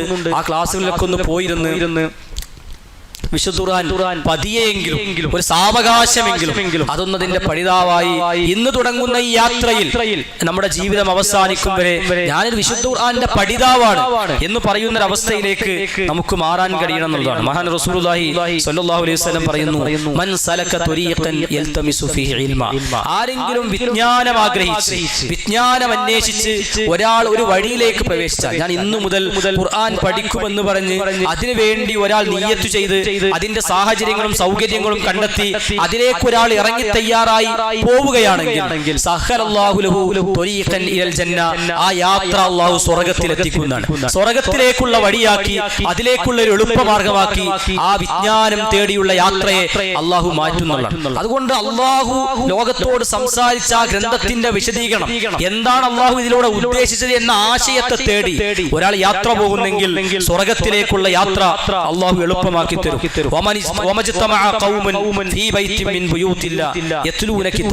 എന്ന് പ്രവാചകൻ പറയുന്നു, പള്ളിയിൽ ഇതുപോലെ ജനങ്ങൾ ഒരുമിച്ച് കൂടുന്നു, അവർ വിശുദ്ധ ഖുർആൻ പാരായണം ചെയ്യുന്നു എന്ന് മാത്രമല്ല അവർ പരസ്പരം പഠിക്കുന്നു. അങ്ങനെയൊക്കെ നമ്മുടെ പള്ളികളിൽ സംഭവിക്കുന്നുണ്ടെങ്കിൽ ആ സദസ്സിൽ നമ്മൾ വന്നിരിക്കുന്നു, നമ്മൾ വിശുദ്ധ ഖുർആൻ പാരായണം ചെയ്യുന്നുണ്ട്, വിശുദ്ധ ഖുർആൻ പഠിക്കുന്നുണ്ട്, അതിന്റെ പഠിതാവായി മാറുന്നുണ്ട്, ഒരു പള്ളിയിലേക്ക് നമ്മൾ അതിനു വേണ്ടി ചേർന്നിരിക്കുന്നുണ്ട് എങ്കിൽ ഇല്ലാ നസലത്ത് അലൈഹിമുസ് സകീന, ആ മനുഷ്യരുടെ മേൽ അള്ളാഹുവിന്റെ സമാധാനം വന്നിറങ്ങുന്ന. അങ്ങനെ പഠിക്കുന്ന ആളുകൾക്ക് ഒരു സമാധാനം കിട്ടും, അവർക്ക് അള്ളാഹുവിന്റെ ശാന്തി വന്ന് ഭവിക്കും. അവരെ അള്ളാഹുവിന്റെ റഹ്മത്ത് വലയം ചെയ്യും, അവർക്ക് എല്ലാ അർത്ഥത്തിലും അള്ളാഹുവിന്റെ കാരുണ്യം കിട്ടും. അള്ളാഹു തട്ടൂല മനുഷ്യരെ, അള്ളാഹുവിനെ സ്വീകരിക്കുന്ന ഒരാൾ മതം പാലിച്ചു മുന്നോട്ട് പോയാൽ എല്ലാ അർത്ഥത്തിലും പിന്തള്ളപ്പെടും എന്നാണ് വിചാരിക്കുന്നത്. പക്ഷെ അങ്ങനെയല്ല. അള്ളാഹുവിനെ സ്വീകരിച്ച് അവന്റെ നിയമങ്ങൾ പാലിച്ച് അവന്റെ ജീവിതത്തിൽ എല്ലാത്തിനേക്കാളും അള്ളാഹുവിന്റെ നിയമങ്ങളെ പ്രയോറിറ്റി കൊടുത്ത് ഒരാൾ മുന്നോട്ട് പോകുന്നെങ്കിൽ അള്ളാഹു അയാളെ കൈവെടിയൂല. കാരണം അയാൾ അള്ളാഹ്ക്ക് വേണ്ടി താല്പര്യങ്ങൾ മാറ്റിവെച്ച വ്യക്തിയാണ്, അയാൾ അള്ളാഹ്ക്ക് വേണ്ടി മാറിയിരുന്ന വ്യക്തിയാണ്, അയാൾ അള്ളാഹ്ക്ക് വേണ്ടി സമയം കൊടുത്ത വ്യക്തി. അങ്ങനെ ഒരു മനുഷ്യനെ അള്ളാഹു എവിടെയും കുഴക്കൂല, അയാളെ പ്രയാസപ്പെടുത്തൂല, അയാളുടെ എന്ത് പ്രയാസങ്ങളും അള്ളാഹു മാറ്റി കൊടുക്കും. ഈ ഒരു ചിന്ത നമ്മുടെ മനസ്സിലുണ്ടെങ്കിൽ നമ്മൾ ഈ മതത്തിന്റെ വൃത്തങ്ങളിൽ നിന്നും പിന്നോട്ട് പോകൂല. പല ആളുകൾക്കും മതം എന്ന് പറയുന്നത് ഒരു കടയിൽ ഒരു ഷോപ്പിൽ കയറിയതുപോലെ, സൂപ്പർ മാർക്കറ്റിൽ കയറിയതുപോലെ അവർക്ക് ആവശ്യമുള്ളത് മാത്രമേ ഇന്ന് എടുക്കുള്ളൂ. അവർക്ക് സൗകര്യമുള്ളതും അവർക്ക് ആവശ്യമുള്ളതും അവർക്ക് വേണ്ടതും ഇതിന് എടുക്കുള്ളൂ. അവർക്ക് മതത്തിന്റെ നിയമങ്ങളാകുമ്പോൾ മുഴുവൻ എടുത്തോളണം. ആ മുഴുവൻ അത് അള്ളാഹുവിന്റെ ഇസ്ലാം ദീനിന്റെ നിയമങ്ങൾ മുഴുവൻ പാലിക്കാനുള്ളതാണ്. അതിന് എനിക്ക് വേണ്ടത് മാത്രം എടുക്കുക, ബാക്കിയുള്ളതൊക്കെ ഞാൻ ഒഴിവാക്കുക. സിനിമയും കാണും, എന്നാൽ ഇടയ്ക്കൊക്കെ ജുമാക്കും പോകും, നോമ്പ് നോൽക്കും, എന്നാൽ റീൽസുകളും കണ്ടിരിക്കും. ഇങ്ങനെ ഒരു ഇടത്തരം ദീനറ്റല്ല നടക്കേണ്ടത്. ദീനിന്റെ പൂർത്തീകരണത്തിലേക്ക് എത്താനാണ് വിശ്വാസികൾ ശ്രമിക്കേണ്ടത്. ഒരു പകുതി അഴകുഴമ്പൻ ഈമാനുമായി നടക്കാനല്ല ശ്രമിക്കേണ്ടത്. പൂർണ്ണമായും തെറ്റുകളിൽ മാറി നിന്ന് ശരിയായ ദീനിന്റെ അതിന്റെ ഏറ്റവും അഹ്സനായ ഒരു വഴികളിലേക്ക് പ്രവേശിക്കാനാണ് നമ്മളൊക്കെ ശ്രദ്ധിക്കേണ്ടത്. നിങ്ങൾ നോക്കൂ, ധാരാളം ദീന് പാലിക്കുന്ന മനുഷ്യർ തന്നെ അവരുടെ ജീവിതത്തിന്റെ പല ഘട്ടങ്ങളിൽ അവർ തിന്മ ചെയ്യുന്നവരാണ്. ജുമാക്ക് പോകുന്ന അതേ മനുഷ്യൻ തന്നെ കാണാം നിങ്ങൾക്ക് തിയേറ്ററിൽ പോയി ക്യൂ നിൽക്കുന്നത് കാണാൻ സാധിക്കും. അതല്ലെങ്കിൽ ഖുർആൻ കേൾക്കുന്ന അതേ മനുഷ്യൻ തന്നെ മ്യൂസിക്കുള്ള പാട്ട് കേൾക്കുന്നത് കാണാൻ സാധിക്കും. അതല്ലെങ്കിൽ റീൽസുകളിൽ ഇങ്ങനെ കണ്ടുകൊണ്ടിരിക്കുന്ന മനുഷ്യർ തന്നെ കുറച്ച് സമയം കഴിഞ്ഞാൽ ഖുർആൻ ഓതാൻ ശ്രമിച്ചുകൊണ്ടേയിരിക്കും. ഇങ്ങനെ ഏതെങ്കിലും സമയത്ത് കുറച്ച് ദീനിൽ നിന്ന് എടുക്കുക, മറ്റു സമയങ്ങളിൽ തിന്മകളിൽ ഇങ്ങനെയല്ല ദീനിനെ സ്വീകരിക്കേണ്ടത്. മതത്തെ സ്വീകരിക്കേണ്ടത് പൂർണ്ണമായും ഉൾക്കൊണ്ട് തൃപ്തിയോടുകൂടി അതിന്റെ നിയമങ്ങൾ മുഴുവൻ ജീവിതത്തിൽ പകർത്തിയാണ് സ്വീകരിക്കേണ്ടത്. കുറച്ചൊക്കെ ജീവിതത്തിൽ പാലിച്ചാൽ മതി. കൂടിയ ഈമാനൊന്നും നമുക്ക് ആവശ്യമില്ല, ഒരു കൂടിയ ദീനൊന്നും ആവശ്യമില്ല എന്ന് തെറ്റിദ്ധരിച്ച കുറെ ആളുകളുണ്ട്. അതൊക്കെ കുറച്ച് ഓവറാണ്. അങ്ങനെയാണ് മനസ്സിലാക്കുക. എല്ലാ ജമാഅത്തിനൊന്നും പോകണ്ട, അല്ലെങ്കിൽ ജീവിതത്തിൽ എല്ലാ നിയമങ്ങളൊന്നും പറയാം, അതൊക്കെ കുറച്ച് ഓവറാണ്. അങ്ങനെ അതിനെ വിശേഷിപ്പിക്കുക. അത് കുറച്ച് ഓവറല്ല. ദീനിന്റെ മുഴുവൻ എടുക്കലാണ് ശരി, അതാണ് പൂർണ്ണം. അതിലേക്കാണ് നമ്മൾ എത്തേണ്ടത്. ആ ദീനിന്റെ പരിധി കെട്ടു മുകളിലേക്ക് പോകലുണ്ടാവും, അത് ഓവറാണ്, അതാണ് ഓവർ. അല്ലാതെ ദീനിന്റെ മുഴുവൻ നിയമങ്ങളും എടുക്കുന്നത് ഓവറല്ല. അതിനൊരു രണ്ടാം കടയായി, അല്ലെങ്കിൽ അതൊരു പോരാത്തരമായി, അല്ലെങ്കിൽ അതൊരു മനുഷ്യരിൽ നിന്നും പിന്തള്ളപ്പെടേണ്ട ഒന്നായി ചിത്രീകരിക്കുന്നത് കാണാൻ സാധിക്കും. യഥാർത്ഥത്തിൽ ഇസ്ലാം അതിന്റെ നിയമങ്ങൾ മുഴുവനും പാലിക്കാനുള്ളതാണ്. അത് മുഴുവനും തൃപ്തിയോടുകൂടി സ്വീകരിക്കാനുള്ളതാണ് വിശ്വാസികൾ. അതാണ് നമ്മൾ എന്നും രാവിലെ പ്രാർത്ഥിക്കുന്നത്.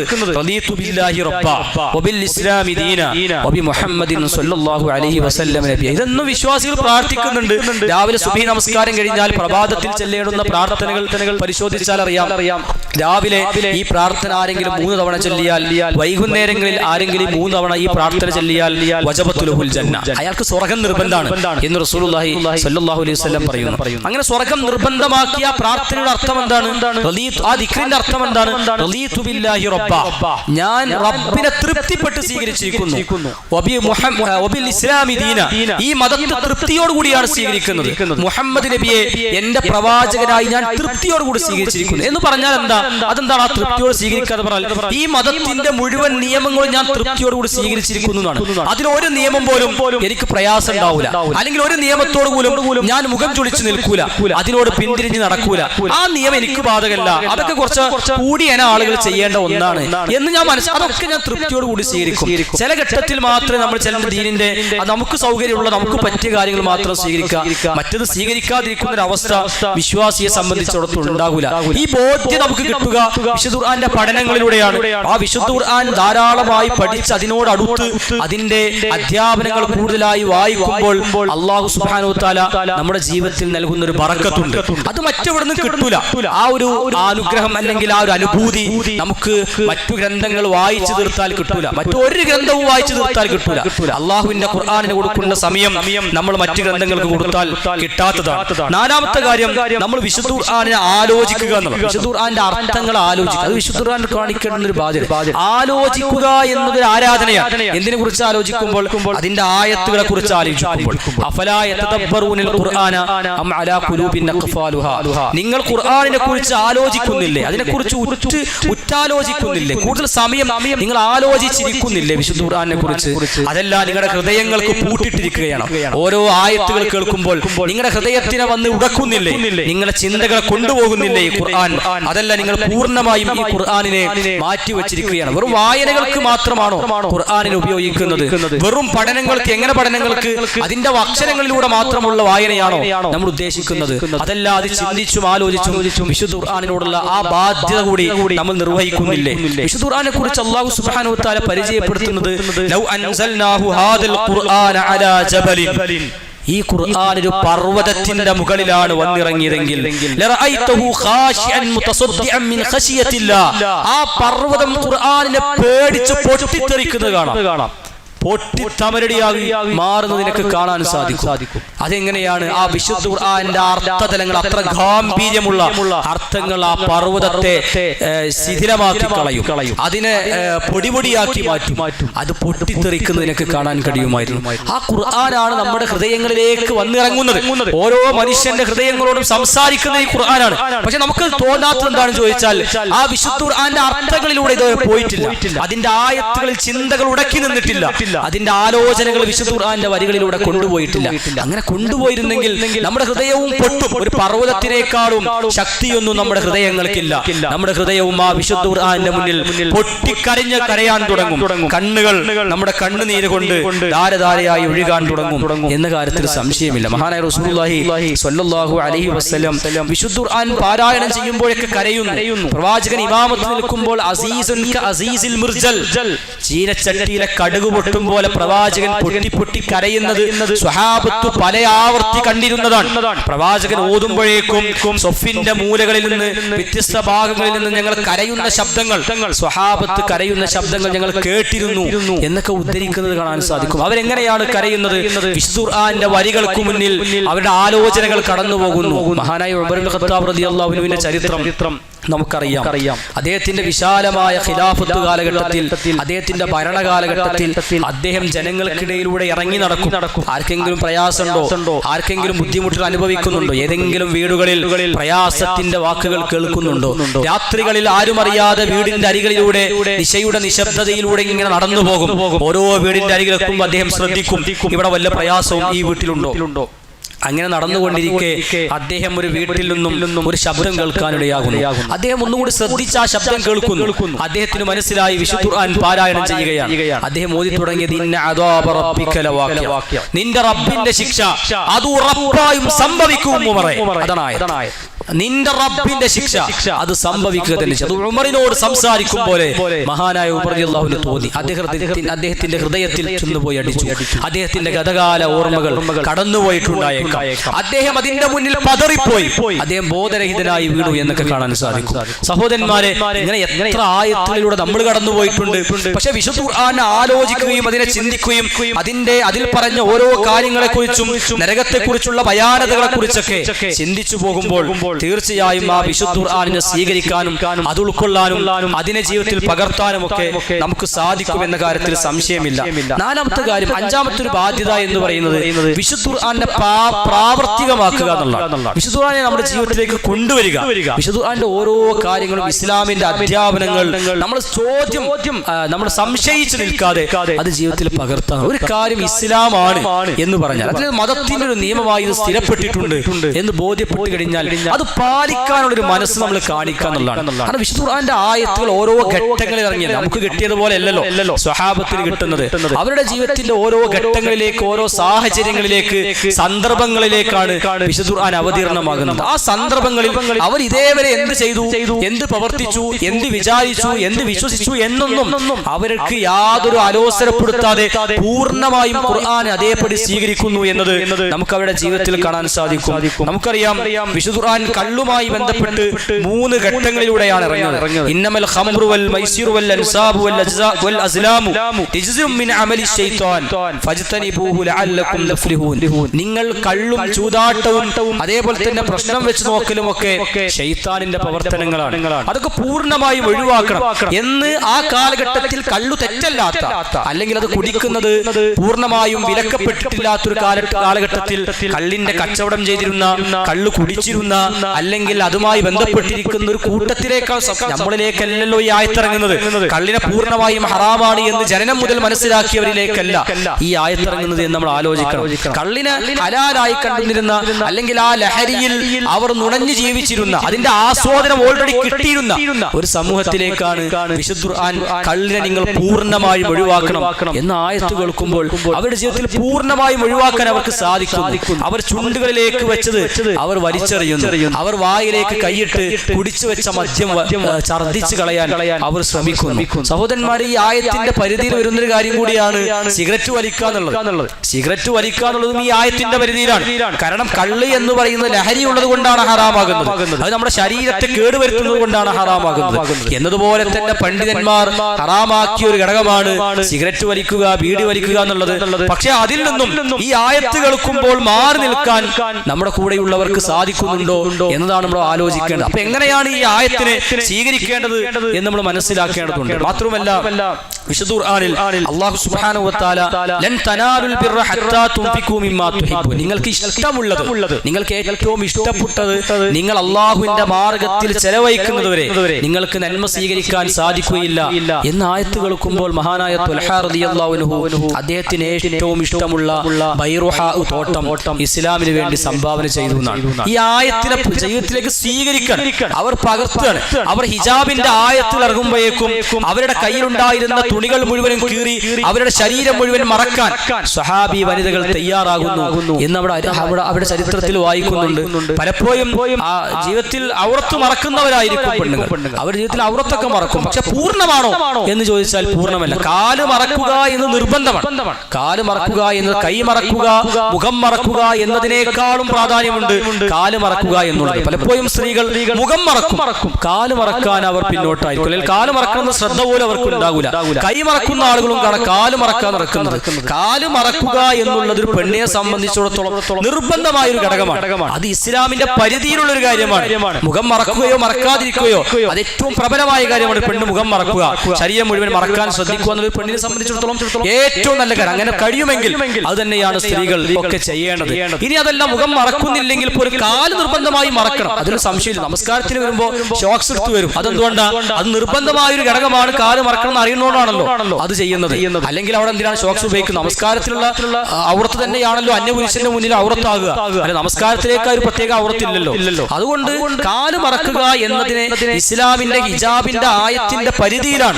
അത് സ്വഹാബി വനിതകൾ സ്വീകരിച്ചതുപോലെ സ്വീകരിക്കാൻ, അതിൽ ചോദ്യം ചെയ്യാതെ, അതൊക്കെ ഇവിടെ പുരോഗമനവാദത്തിനെതിരല്ലേ? അതൊക്കെ ഇന്നത്തെ കാലഘട്ടത്തിൽ പറയാൻ പറ്റുമോ? ഇപ്പൊ അതൊക്കെ പറയണം. ഒരു പെണ്ണ് ദൂരയാത്ര നടത്താൻ പാടില്ല. ഒരു മഹ്റം കൂടെ ഇല്ലാതെ അവൾ ഹജ്ജിന് പോലും പോകാൻ പാടില്ല എന്നതാണല്ലോ ഇസ്ലാമിന്റെ നിയമം. ഇവിടെ നമ്മുടെ നാടിലുള്ള ഒരു ട്രെൻഡ് എന്താ വെച്ചാൽ ഹജ്ജിന് മാത്രം മഹ്റം സ്വീകരിക്കുക, ബാക്കിയുള്ളവർക്കൊന്നും മഹ്റമിന് സ്വീകരിക്കാതിരിക്കുക എന്നുള്ളതാണ്. ഹജ്ജിന് പോകാൻ പാടില്ല എന്ന് പറയുമ്പോൾ അതിന്റെ ഏറ്റവും അങ്ങേ തലയാണ് പറയുന്നത്. പക്ഷെ ഹജ്ജിന് പോകാൻ പാടില്ല എന്ന് പറഞ്ഞാൽ വേറെ ഒരു യാത്രയും ഒരു പെണ്ണ് ദൂരയാത്രകൾ ഒറ്റയ്ക്ക് മഹ്റമില്ലാതെ, മഹ്റമി എന്ന് പറഞ്ഞാൽ ഭർത്താവില്ലാതെ, വാപ്പയില്ലാതെ, ആങ്ങളയില്ലാതെ, വല്ലിപ്പയില്ലാതെ, മകനില്ലാതെ പോകാൻ പാടില്ല എന്നാണ് അപ്പൊ പറയുന്നത്. അല്ലാതെ മൂത്താപ്പാന്റെ മകൻ മഹ്റമല്ല, വാപ്പാന്റെ ജ്യേഷ്ഠന്റെ മകൻ മഹ്റമല്ല. ഒരു പെണ്ണിനെ സംബന്ധിച്ചിടത്തോളം അവർ വിവാഹബന്ധം അനുവദിക്കപ്പെട്ടവർ, അവർ മഹ്റമുകളല്ല. അങ്ങനെ പോകാനും പാടില്ല. അത് മാറ്റി നിർത്തപ്പെടേണ്ടെന്നോ അല്ലെങ്കിൽ അവർ പരസ്പരം ആ നിലക്കുള്ള ബന്ധം ഉണ്ടാകാനും പാടില്ല. അവർ ഒരു അന്യപുരുഷനെ കാണുമ്പോൾ തന്നെയാണ്. പക്ഷെ അതൊക്കെ ഇസ്ലാമിന്റെ നിയമമാണ്. അവിടെ അതിന്റെ ഏറ്റവും കോർട്ട് ഭാഗത്തേക്ക് എത്തുമ്പോൾ, അല്ലെങ്കിൽ നമ്മുടെ ജീവിതത്തിൽ പൊതുവെ നമ്മൾ പാലിക്കാത്തൊരു നിയമത്തിലേക്ക് എത്തുമ്പോൾ, അത് പറയുമ്പോൾ ഒരു പക്ഷേ നമ്മൾ എത്ര സ്വീകാര്യത ആ നിയമങ്ങളോട് കൊടുക്കും, അല്ലെങ്കിൽ അതിന് എത്ര തന്നെ നമുക്ക് സ്വീകരിക്കാൻ മനസ്സുണ്ട് എന്നതാണ് വിശുദ്ധ ഖുർആന്റെ മുന്നിൽ ചോദ്യം ചെയ്യപ്പെടേണ്ടത്. അല്ലെങ്കിൽ അതിന്റെ മുന്നിലേക്ക് എത്തുമ്പോൾ നമ്മുടെ മനസ്സ് ഒന്ന് മാറി ചിന്തിക്കാൻ അവസ്ഥ ഉണ്ടാകുന്ന അപ്പോഴാണ്. വിശുദ്ധ ഖുർആനെ സ്വീകരിക്കുക എന്ന് പറയുമ്പോൾ അതിന്റെ ചെറുതും വലുതും നിസാരവും നമ്മുടെ ജീവിതത്തെ ബാധിക്കുന്നതും രഹസ്യവും പരസ്യവുമായ എല്ലാ നിയമങ്ങളും പാലിക്കുക. അതാണ് വിശുദ്ധ ഖുർആനെ സ്വീകരിക്കുക. അല്ല നമുക്ക് യോജിച്ചത് മാത്രം കുറച്ചെടുത്ത് ബാക്കിയുള്ളതൊക്കെ ഒഴിവാക്കുക എന്ന രീതി ഒരിക്കലും ഖുർആനോട് നമ്മൾ കാണിക്കേണ്ട സമീപനമല്ല എന്ന് നമ്മൾ മനസ്സിലാക്കുക. ഇതുപോലെ ആണുങ്ങൾ കാണിക്കേണ്ട കാര്യങ്ങളുണ്ട്. നിര്യാണിക്കുമീതെ വസ്ത്രം ധരിക്കുക എന്നുള്ളൊരു ആണ് കാണിക്കേണ്ട മര്യാദയാണ്. അത് ഇനിയിപ്പോ എങ്ങനെ പറ്റുക?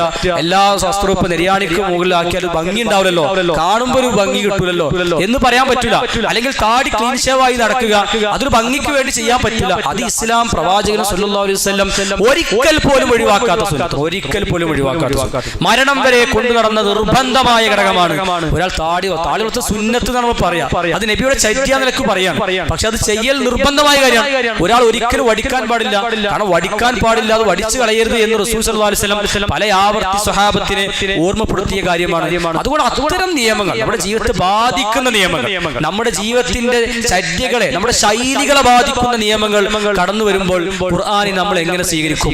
അത് നമ്മുടെ ജീവിതത്തിൽ അതേപടി പകർത്തിയിട്ടുണ്ടോ എന്ന കാര്യമാണ് നമ്മൾ ഇവിടെ ആലോചിക്കേണ്ടത്. അതുകൊണ്ട് ഖുർആനെ കൂടുതലായി പഠിക്കുക, അതിലൂടെ അടുക്കാൻ ശ്രമിക്കുക. മഹാന്മാരായ സ്വഹാബത്തിനെ കുറിച്ച് ഇബ്നു മസ്ഊദ് റളിയല്ലാഹു അൻഹു പറയുന്നു, കാന റജുലു മിന്നാ ഇദാ തഅല്ലമ 10 ആയാത്തിൻ, ഞങ്ങളിൽ നിന്നും ഒരു മനുഷ്യൻ എന്ന് പറഞ്ഞാൽ ഒരു സ്വഹാബി 10 ആയത്തുകൾ പഠിച്ചു കഴിഞ്ഞാൽ ലം യുജാവിസുഹുന്ന ഹത്താ യഅരിഫ മആനിഹുന്ന വൽ അമല ബിഹിന്ന, അവരാരെങ്കിലും 10 ആയത്തുകൾ വിശുദ്ധ ഖുർആൻ പഠിച്ചു കഴിഞ്ഞാൽ അതിന്റെ അർത്ഥവും അത് ജീവിതത്തിൽ പകർത്തിയിട്ടുമല്ലാതെ ഞങ്ങൾ 11ാമത്തെ ഒരു ആയത്തിലേക്ക് പോകാറില്ല. കാരണം വിശുദ്ധ ഖുർആൻ പഠിച്ചു കഴിയുമ്പോഴേക്കും അതൊക്കെ ജീവിതത്തിൽ ഉണ്ടാകും. അതാണ് റസൂൽ സല്ലല്ലാഹു അലൈഹി വസല്ലമയെ കുറിച്ച് പറയുന്നത്, നബിയുടെ സ്വഭാവം എന്താണ് ആയിഷ എന്ന് നബിയോട് ചോദിക്കുമ്പോൾ കാന ഖുർആൻ, പ്രവാചകന്റെ സ്വഭാവം ഖുർആനാണ്. ഖുർആനുള്ളതൊക്കെ നബിയുടെ ജീവിതത്തിലുണ്ട്, നബിയുടെ ജീവിതത്തിലുള്ളതൊക്കെ ഖുർആനിലുണ്ട്. അതാണ് അതിന്റെ അർത്ഥം. നബിയുടെ ജീവിതത്തിലൊക്കെ ഖുർആൻ കൊണ്ടാണ് പ്രവാചകൻ ജീവിച്ചു പോകുന്നത്. അതുപോലെ ഖുർആനാണ് നമ്മുടെ സ്വഭാവം, നമ്മുടെ ജീവിത ശൈലി, നമ്മുടെ ജീവിതത്തിന്റെ മാർഗരേഖ, നമ്മുടെ പോളിസി അതാണ് എന്ന് തീരുമാനിക്കാൻ നമ്മൾ തയ്യാറാവുക. അത് നമുക്ക് ആർക്ക് പറ്റും, എനിക്ക് പറ്റുമോ, എന്റെ ഇച്ഛകൾക്ക് അത് പറ്റുന്നുണ്ടോ, എന്റെ ജീവിത ശൈലിയോട് അത് യോജിക്കുന്നുണ്ടോ, അല്ലെങ്കിൽ എന്റെ വീട്ടുകാർക്കും എന്റെ നാട്ടുകാർക്കും ഇത് പറ്റുമോ എന്നിടത്തല്ല നമ്മൾ നമ്മുടെ ചിന്തകളെ കൊണ്ടുപോയി വെക്കേണ്ടത്. മാത്രമല്ല അടുത്തൊരു ബാധ്യത കൂടി പറഞ്ഞ് ഞാൻ സംസാരം അവസാനിപ്പിക്കുക. 6ാമത്തെ ഒരു ബാധ്യത ഖുർആനിനോട് നമ്മൾ സേവനം ചെയ്യുക എന്നുള്ള, ഖുർആനിനോട് സേവനം ചെയ്യുക, ഖുർആന്റെ സേവകരായി നമ്മൾ മാറുക എന്നുള്ളതാണ്. ഖുർആനോട് സേവനം ചെയ്യുമ്പോൾ ഒന്ന് പ്രബോധനം ചെയ്യുക, അത് നമ്മുടെ ബാധ്യതയാണ്. ഖുർആന്റെ ആശയങ്ങളെ പ്രബോധനം ചെയ്യുക, ആ പ്രബോധനം ചെയ്യുന്നതിന്റെ പ്രവർത്തകരായി, അതിന്റെ സംഘാടകരായി, ഏറ്റവും പെട്ടെന്ന് മനസ്സിലാകുന്ന ഒരു ഭാഷയിൽ പറഞ്ഞാൽ അതിന്റെ സംഘാടകരായി നമ്മൾ മാറാനാണ്. ഇതുപോലത്തെ ഒരു പള്ളിയിൽ ക്ലാസ് നടക്കും. ഈ ക്ലാസ് ഖുർആനെ കുറിച്ച് അല്ലെങ്കിൽ കഴിഞ്ഞ ദിവസങ്ങളിലും ഇനി അള്ളാഹുവിന്റെ തൗഫീഖ് ഉണ്ടെങ്കിൽ ബാക്കിയുള്ള ദിവസങ്ങളിലൊക്കെ ഇതുപോലെ ഇവിടെ വിശുദ്ധ ഖുർആനുമായി ബന്ധപ്പെട്ട ക്ലാസ്സുകളൊക്കെ നടക്കും. ഈ ക്ലാസിന്റെ സംഘാടകരാവുക എന്ന് പറഞ്ഞാൽ ഖുർആന്റെ ഒരു സേവനമാണ്, അതിന്റെ ഒരു പ്രബോധനത്തിൽ നമ്മൾ ചെയ്യുന്ന സേവനമാണ്. മുസ്ലിമീങ്ങൾ പൊതുവെ ഈമാനുള്ള വിശ്വാസികൾ തന്നെ 2 രൂപത്തിലുണ്ടാകും. ഒന്ന്, എല്ലാ ആനുകൂല്യങ്ങളും സ്വീകരിക്കും. ഒരു പള്ളി ഉണ്ടായി കഴിഞ്ഞാൽ ആ പള്ളിയിൽ വന്ന് ജമാഅത്ത് നമസ്കരിക്കും, അവിടെ വന്ന ക്ലാസ്സുകളിൽ വന്നിരിക്കും, അതിന്റെ കാര്യങ്ങളൊക്കെ ചെയ്യും. അവരുടെ ആരാധനകൾ കഴിഞ്ഞാൽ അവർ പിരിഞ്ഞു പോകും. അതൊരു വിഭാഗം ആളുകൾ, അതേ തെറ്റായി വൽക്കരിക്കല്ല, അങ്ങനെ ചെയ്യുന്ന ആളുകളുണ്ടോ, പള്ളിയുമായി ആ നിലക്ക് ബന്ധപ്പെടുന്നവരുണ്ടാവും. രണ്ടാമത്തെ വിഭാഗം അതിന്റെ സംഘാടകരായിരിക്കും. അവിടെ ക്ലാസ് നടത്തണം, അല്ലെങ്കിൽ പള്ളിയിലേക്ക് ഇമാമിനെ കണ്ടുപിടിക്കണം, പള്ളിയുടെ മറ്റു കാര്യങ്ങളിൽ ചർച്ച കൊണ്ടുപോകുന്ന ഇതിന്റെ സംഘാടകരായി, ഇതിന്റെ പ്രവർത്തകരായി, ഇതിന്റെ ഒരു പുതിയ നന്മകൾക്ക് ഇങ്ങനെ തുടക്കം കുറിക്കുന്ന ആളുകളുണ്ട്. രണ്ട് പ്രതിഫലമാണ്, ഒരു സംശയവുമില്ല. ഒരാൾ ഒരു ആരാധന നിർവഹിച്ചു പോകുന്നു, അയാളെക്കാളും പ്രതിഫലം കിട്ടും ഒരാൾ പള്ളി നിർമ്മിച്ചു കൊടുക്കുന്നത്. അതാണ് വ്യത്യാസം. പള്ളി ഉണ്ടാകുമ്പോൾ എല്ലാ പള്ളിയുടെ പൂർത്തീകരണം കഴിഞ്ഞ് നമസ്കരിക്കാൻ വരുന്നതിനേക്കാളും പ്രതിഫലമുണ്ട് പള്ളിയുടെ തുടക്കം മുതലേ അതിന്റെ സംഘാടനത്തിൽ ഏർപ്പെട്ട് അതിന്റെ കാര്യങ്ങളൊക്കെ ചെയ്തു കൊടുക്കുന്ന ഒരാൾ. നമ്മൾ എവിടെയാണ് നിൽക്കേണ്ടത് നമ്മൾ ആലോചിക്കുക. നമ്മൾ വെറും ഇതിന്റെ ആനുകൂല്യങ്ങൾ സ്വീകരിക്കുന്ന ഒരാളായിട്ടാണോ മാറേണ്ടത്, അതല്ല വിശുദ്ധ ഖുർആന്റെ സേവകരായി അതിന്റെ ഖാദിമിന്റെ ഒരു പദവിയിലേക്ക് നമ്മൾ മാറണോ എന്ന് നമ്മൾ സ്വയം ആലോചിക്കുകയാണ് വേണ്ടത്.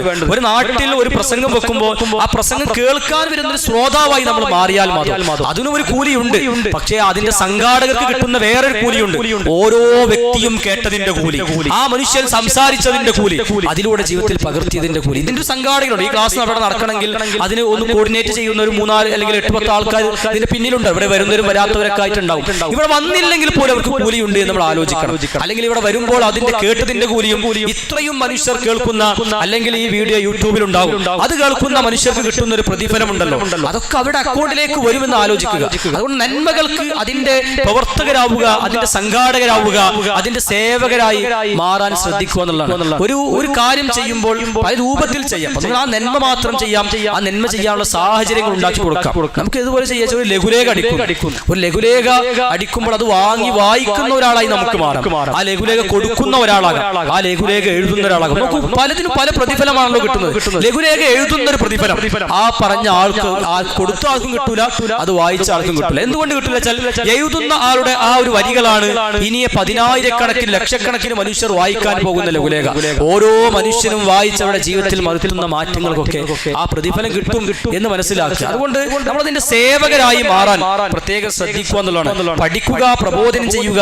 ആ പഠിക്കാനുള്ള കോളേജുകൾ ഉണ്ടാവും, മതവിദ്യാലയങ്ങൾ. നമുക്കറിയാം, നമുക്ക് ഏറ്റവും പരിചയമുള്ള സ്ഥാപനമാണ് നമ്മുടെ ജാമിയ അൽ ഹിന്ദ് അൽ ഇസ്ലാമിയ എന്ന് പറയുന്ന അതിന്റെ വ്യത്യസ്തങ്ങളായ കോഴ്സുകൾ, അതിന്റെ ഹിഫ്ദ് കോഴ്സ്, അതിന്റെ 10 കഴിഞ്ഞാലുള്ള +1 +2 കുട്ടികൾക്കുള്ള കോഴ്സ്, അതിന്റെ അഡ്മിഷൻ നടന്നുകൊണ്ടിരിക്കുന്ന സമയമാണ്. സാന്ദർഭികമായി പറയാം, നമ്മുടെ ഹിഫ്ദിലേക്കും അതേപോലെ തന്നെ ജാമിയുടെ 10 കഴിഞ്ഞ കുട്ടികൾക്കുമുള്ള അഡ്മിഷൻ നടന്നുകൊണ്ടിരിക്കുന്ന സമയമാണ്. നമ്മൾ കുറച്ചും കൂടി അറിയുന്ന ആളുകളായിരിക്കും ഈ നാട്ടുകാർ എന്ന നിലയ്ക്ക്. അതിലേക്ക് ചേർത്താൻ ആഗ്രഹിക്കുന്ന നമ്മുടെ മക്കളൊക്കെ അതിലേക്ക് ചേർത്താണ് വേണ്ടത്. അതിന്റെ സേവകരായി സേവകർ. അപ്പൊ ആ സ്ഥാപനത്തെ സംരക്ഷിക്കുന്ന ധാരാളം മനുഷ്യരുണ്ട്, പതിനായിരക്കണക്കിന് ആളുകളുണ്ട് അതിനോട് സഹായിക്കുന്ന, അത് നടത്തിക്കൊണ്ടുപോകുന്ന നൂറുകണക്കിന് മനുഷ്യരുണ്ട്. അവർക്ക് കിട്ടുന്ന പ്രതിഫലം ഉണ്ടല്ലോ, അതിന്റെ ആനുകൂല്യം മാത്രം പിൻപറ്റുന്ന ഒരാൾക്ക് കിട്ടൂല, അയാൾക്ക് അത് മാത്രമേ കിട്ടുള്ളൂ. നമസ്കാരക്കാർ പള്ളിയിൽ വരുന്ന ആൾക്ക് നമസ്കരിച്ചതിന്റെ കൂലിയാണ് കിട്ടുക. ഇവിടെ കാർപ്പറ്റ് വിരിക്കുന്ന, ഇതിലേക്ക് പണം കൊടുത്ത, ഈ ഫാനിന് പൈസ കൊടുത്ത, ഇവിടെ സൗകര്യങ്ങൾ ചെയ്തു കൊടുത്ത ഒരാളുടെ പ്രതിഫലം നമസ്കരിച്ചുകൊണ്ട് മാത്രം കിട്ടൂല. അതുകൊണ്ട് നമ്മൾ ഇതിന് സേവകരായി മാറുക, കൂടുതലായി അത്തരം കാര്യങ്ങൾ ചെയ്യാനുള്ള ഒരു ശ്രമം ഉണ്ടാക്കിയെടുക്കുക എന്നുള്ളത് ഏറ്റവും പ്രധാനപ്പെട്ട കാര്യമാണ്. അതുകൊണ്ട് സഹോദരന്മാരെ, നമ്മൾ ഖുർആനിനോട് കാണിക്കേണ്ടുന്ന ഈ മര്യാദകൾ, ഞാൻ ഏഴാമത്തെ ബാധ്യത കൂടി പറയാം, ഖുർആനെ നമ്മൾ ബഹുമാനിക്കണം, അതിനെ ആദരിക്കണം, അതിനോട് കാണിക്കണം ഒരു ബഹുമാനം നമ്മൾ തീർച്ചയായും, ബഹുമാനം കിട്ടേണ്ടുന്ന ഒരു ഗ്രന്ഥമാണ്. മഹാനായ റസൂലുള്ളാഹി സ്വല്ലല്ലാഹു അലൈഹി വസല്ലം അടുക്കലേക്ക് തൗറാത്ത് കൊണ്ടുവരുമ്പോഴാണ് പ്രവാചകൻ ഒരു ഉയർന്ന ഒരു കസേര ചോദിക്കുന്നത്. കസേരയുടെ മുകളിലാണ് ആ തൗറാത്ത് വെക്കുന്നത്. കാരണം അതിനോട് കാണിക്കേണ്ട ഒരു മര്യാദയാണ്, ഒരു വേദഗ്രന്ഥം തന്നെ കാണിക്കേണ്ട മര്യാദയാണ്. എന്നതുപോലെ നമ്മൾ കാണിക്കേണ്ട മര്യാദയാണ് ഖുർആനെ നിലത്തിടിച്ച് ചവിട്ടുക, അല്ലെങ്കിൽ അതിനോട് അപമര്യാദയായി പെരുമാറുക, കുട്ടികൾക്ക് കളിക്കാൻ കൊടുക്കുക, ഇതൊക്കെ ഒരു അപമര്യാദയാണ്. എങ്ങനെയാണ് ഒരു സാധനത്തിനെ ബഹുമാനിക്കുന്നത്? ഒരു പിതാവിനെ മുന്നിൽ നമ്മൾ എങ്ങനെയാണ് ബഹുമാനിക്കുക? ആ നാട്ടിലൊരു ചര്യയുണ്ട്, രീതിശാസ്ത്രമുണ്ട്. കാൽമകാലി വെച്ച് നമ്മൾ വാപ്പാന്റെ മുമ്പിൽ ഇരിക്കൂല. എന്തുകൊണ്ട് വെച്ചാൽ അതൊരു മര്യാദകേടാണ്. ഈ നാട്ടിൽ ആരും അങ്ങനെ ചെയ്യുന്നില്ല, അതൊരു മര്യാദകേടായി ഈ നാട്ടിൽ കാണുന്നു. എന്നതുപോലെ ഖുർആനിനെ ഈ നാട്ടിൽ ബഹുമാനിക്കുന്ന, നമ്മളൊക്കെ ബഹുമാനിക്കുന്ന രീതി ഉണ്ടാവും. അതുപോലെ നമ്മൾ ബഹുമാനിച്ചിരിക്കണം. ഖുർആനെ വളരെ അവഹേളിക്കുന്ന, അല്ലെങ്കിൽ അതിനെ അവഗണിക്കുന്ന രൂപങ്ങൾ ഉണ്ടായിക്കൂടാ. ഖുർആനെ നമ്മൾ തീർച്ചയായും ബഹുമാനിക്കണം. അതിന്റെ പേജുകളോട്, അതിന്റെ വരികളോട്, അക്ഷരങ്ങളോട്, ആ ഖുർആൻ സംരക്ഷിക്കുന്നിടത്തൊക്കെ ഒരു ബഹുമാനം തീർച്ചയായും അത് കൈകാര്യം ചെയ്യുന്നിടത്തേക്ക്. അതുകൊണ്ടാണ് വുളു ഉണ്ടാകണം എന്ന് പണ്ഡിതന്മാർ പറയുന്നത്. വുളു എടുക്കുക എന്നുള്ള നിർബന്ധ ഒരു കാര്യമല്ല, നിർബന്ധമാണ് എന്ന് പറഞ്ഞ ബഹുഭൂരിപക്ഷം പണ്ഡിതന്മാരുണ്ട്. എങ്കിലും ഖുർആനെ ഒരു മര്യാദ എന്നൊക്കെ ഒരു വുളുവോടുകൂടി അതിനെ സമീപിക്കുക, ഒരു വൃത്തിയോടുകൂടി, ശുദ്ധിയോടുകൂടി അതിനെ സമീപിക്കുക എന്നതൊക്കെ പ്രധാനപ്പെട്ട കാര്യമാണ്. അങ്ങനെയുള്ള ബഹുമാനങ്ങളൊക്കെ ഖുർആനോട് കാണിക്കുക. ഇങ്ങനെയുള്ള മര്യാദകളൊക്കെ, അതിനോട് കാണിക്കേണ്ട ബാധ്യതകളൊക്കെ കാണിക്കുമ്പോഴാണ് ഞാൻ ആദ്യം പറഞ്ഞ ഓഫറുകൾ ഖുർആൻ നമുക്ക് നൽകുകയുള്ളൂ. ഖുർആനിന് വസന്തമായി നമുക്ക് അനുഭവപ്പെടൂ, ഖുർആനെ നമുക്ക് ഒരു പ്രകാശമായി തോന്നൂ, ഖുർആനിന് ഒരു ശമനമായി നമുക്ക് ജീവിതത്തിൽ അനുഭവപ്പെടൂ, ഖുർആൻ റഹ്മത്താണ് എന്ന് നമുക്ക് ജീവിതം കൊണ്ട് മനസ്സിലാക്കാൻ സാധിക്കുകയുള്ളൂ. അല്ലാതെ എപ്പോഴെങ്കിലും ഒരു ഒഴിവിട്ട സമയത്ത് ഖുർആൻ തുറന്നു വെച്ചാൽ അതൊരു വസന്തമാകണം എന്ന് വിചാരിക്കുന്നത് അതൊരു അതിമോഹമാണ്, അതൊരിക്കലും സംഭവിക്കൂല. എന്നാൽ ഖുർആനോട് നിരന്തരമായി ബന്ധപ്പെട്ടിരിക്കുന്ന ആളുകളെ പൂർണ്ണമായും ഖുർആൻ അങ്ങോട്ട് വലിച്ചുകൊണ്ടേയിരിക്കും, ഖുർആൻ അയാളിലേക്ക് ആകർഷണീയം ഉണ്ടായിക്കൊണ്ടേയിരിക്കും എന്ന് മനസ്സിലാക്കി ഖുർആനിനെ കൂടുതലായി സമയം കൊടുത്ത് അതിന്റെ പഠിതാവായി, അതിന്റെ പ്രയോക്താക്കളും പ്രബോധകരുമായി, അതിന്റെ സേവകരായി അങ്ങനെയൊക്കെ മാറാൻ നമ്മൾ ശ്രദ്ധിക്കുക. അല്ലാഹു സുബ്ഹാനഹു വ തആല നമുക്ക് തൗഫീഖ് നൽകി അനുഗ്രഹിക്കുമാറാകട്ടെ. ഖുർആനിനെ എല്ലാ അർത്ഥത്തിലും ജീവിതത്തിൽ പാലിക്കുന്ന, അത് പ്രവർത്തിക്കുന്ന ഭാഗ്യവാന്മാരിൽ അല്ലാഹു നമ്മെ ഉൾപ്പെടുത്തി അനുഗ്രഹിക്കുമാറാകട്ടെ. നമ്മിൽ സംഭവിച്ചു പോകുന്ന ചെറുതും വലുതുമായ മുഴുവൻ പാപങ്ങളും അള്ളാഹു പുറത്തു മാപ്പാക്കി തരുമാറാകട്ടെ. നമ്മിൽ നിന്നും മൺമറഞ്ഞു പോയ ഒരുപാട് മനുഷ്യരുണ്ട്. ഇന്ന് ഖബറിലാണ് നമ്മുടെ ബന്ധുമിത്രാദികൾ, നമ്മുടെ മാതാപിതാക്കൾ, നമ്മുടെ കുടുംബങ്ങൾ, അയൽവാസികൾ, സുഹൃത്തുക്കൾ, നമ്മുടെ ഗുരുനാഥന്മാർ തുടങ്ങി ധാരാളം മനുഷ്യർ ഇന്ന് ഖബറിലാണ്. അവരുടെ ഖബറിടങ്ങൾ അള്ളാഹു സ്വർഗീയ പൂന്തോപ്പാക്കി കൊടുക്കുമാറാകട്ടെ. അവരുടെ ഖബറുകൾ അള്ളാഹു വിശാലമാക്കി കൊടുക്കുമാറാകട്ടെ. അവരുടെ ജീവിതത്തിൽ ഏതെങ്കിലും നിലക്ക് തെറ്റുകൾ സംഭവിച്ചു പോയിട്ടുണ്ടെങ്കിൽ അള്ളാഹു അതെല്ലാം പുറത്തു മാപ്പാക്കി കൊടുക്കുമാറാകട്ടെ. നമ്മയും അവരെയും ഒക്കെ അള്ളാഹു സ്വർഗത്തിൽ ഒരുമിച്ച് കൂട്ടി അനുഗ്രഹിക്കുമാറാകട്ടെ. രോഗം കൊണ്ട് പ്രയാസപ്പെടുന്ന ഒരുപാട് ആളുകളുണ്ട്. അള്ളാഹു എല്ലാവരുടെയും പ്രയാസങ്ങൾ മാറ്റി കൊടുക്കുമാറാകട്ടെ. അവർ അനുഭവിക്കുന്ന വേദനകൾക്ക് അള്ളാഹു തക്കതായ പ്രതിഫലം നൽകുമാറാകട്ടെ. സാമ്പത്തികമായി പ്രയാസപ്പെടുന്ന ധാരാളം ആളുകൾ, നിരന്തരം പ്രാർത്ഥന കൊണ്ട് വസീയത്ത് ചെയ്യുന്ന മനുഷ്യർ, എല്ലാവരുടെയും ആഗ്രഹങ്ങൾ അള്ളാഹു സഫലീകരിച്ചു കൊടുക്കുമാറാകട്ടെ. ആമീൻ ആമീൻ ബിറഹ്മതിക യാ അർഹമർ റഹീമീൻ. അസ്സലാമു അലൈക്കും വറഹ്മത്തുള്ളാഹി വബറകാതുഹു.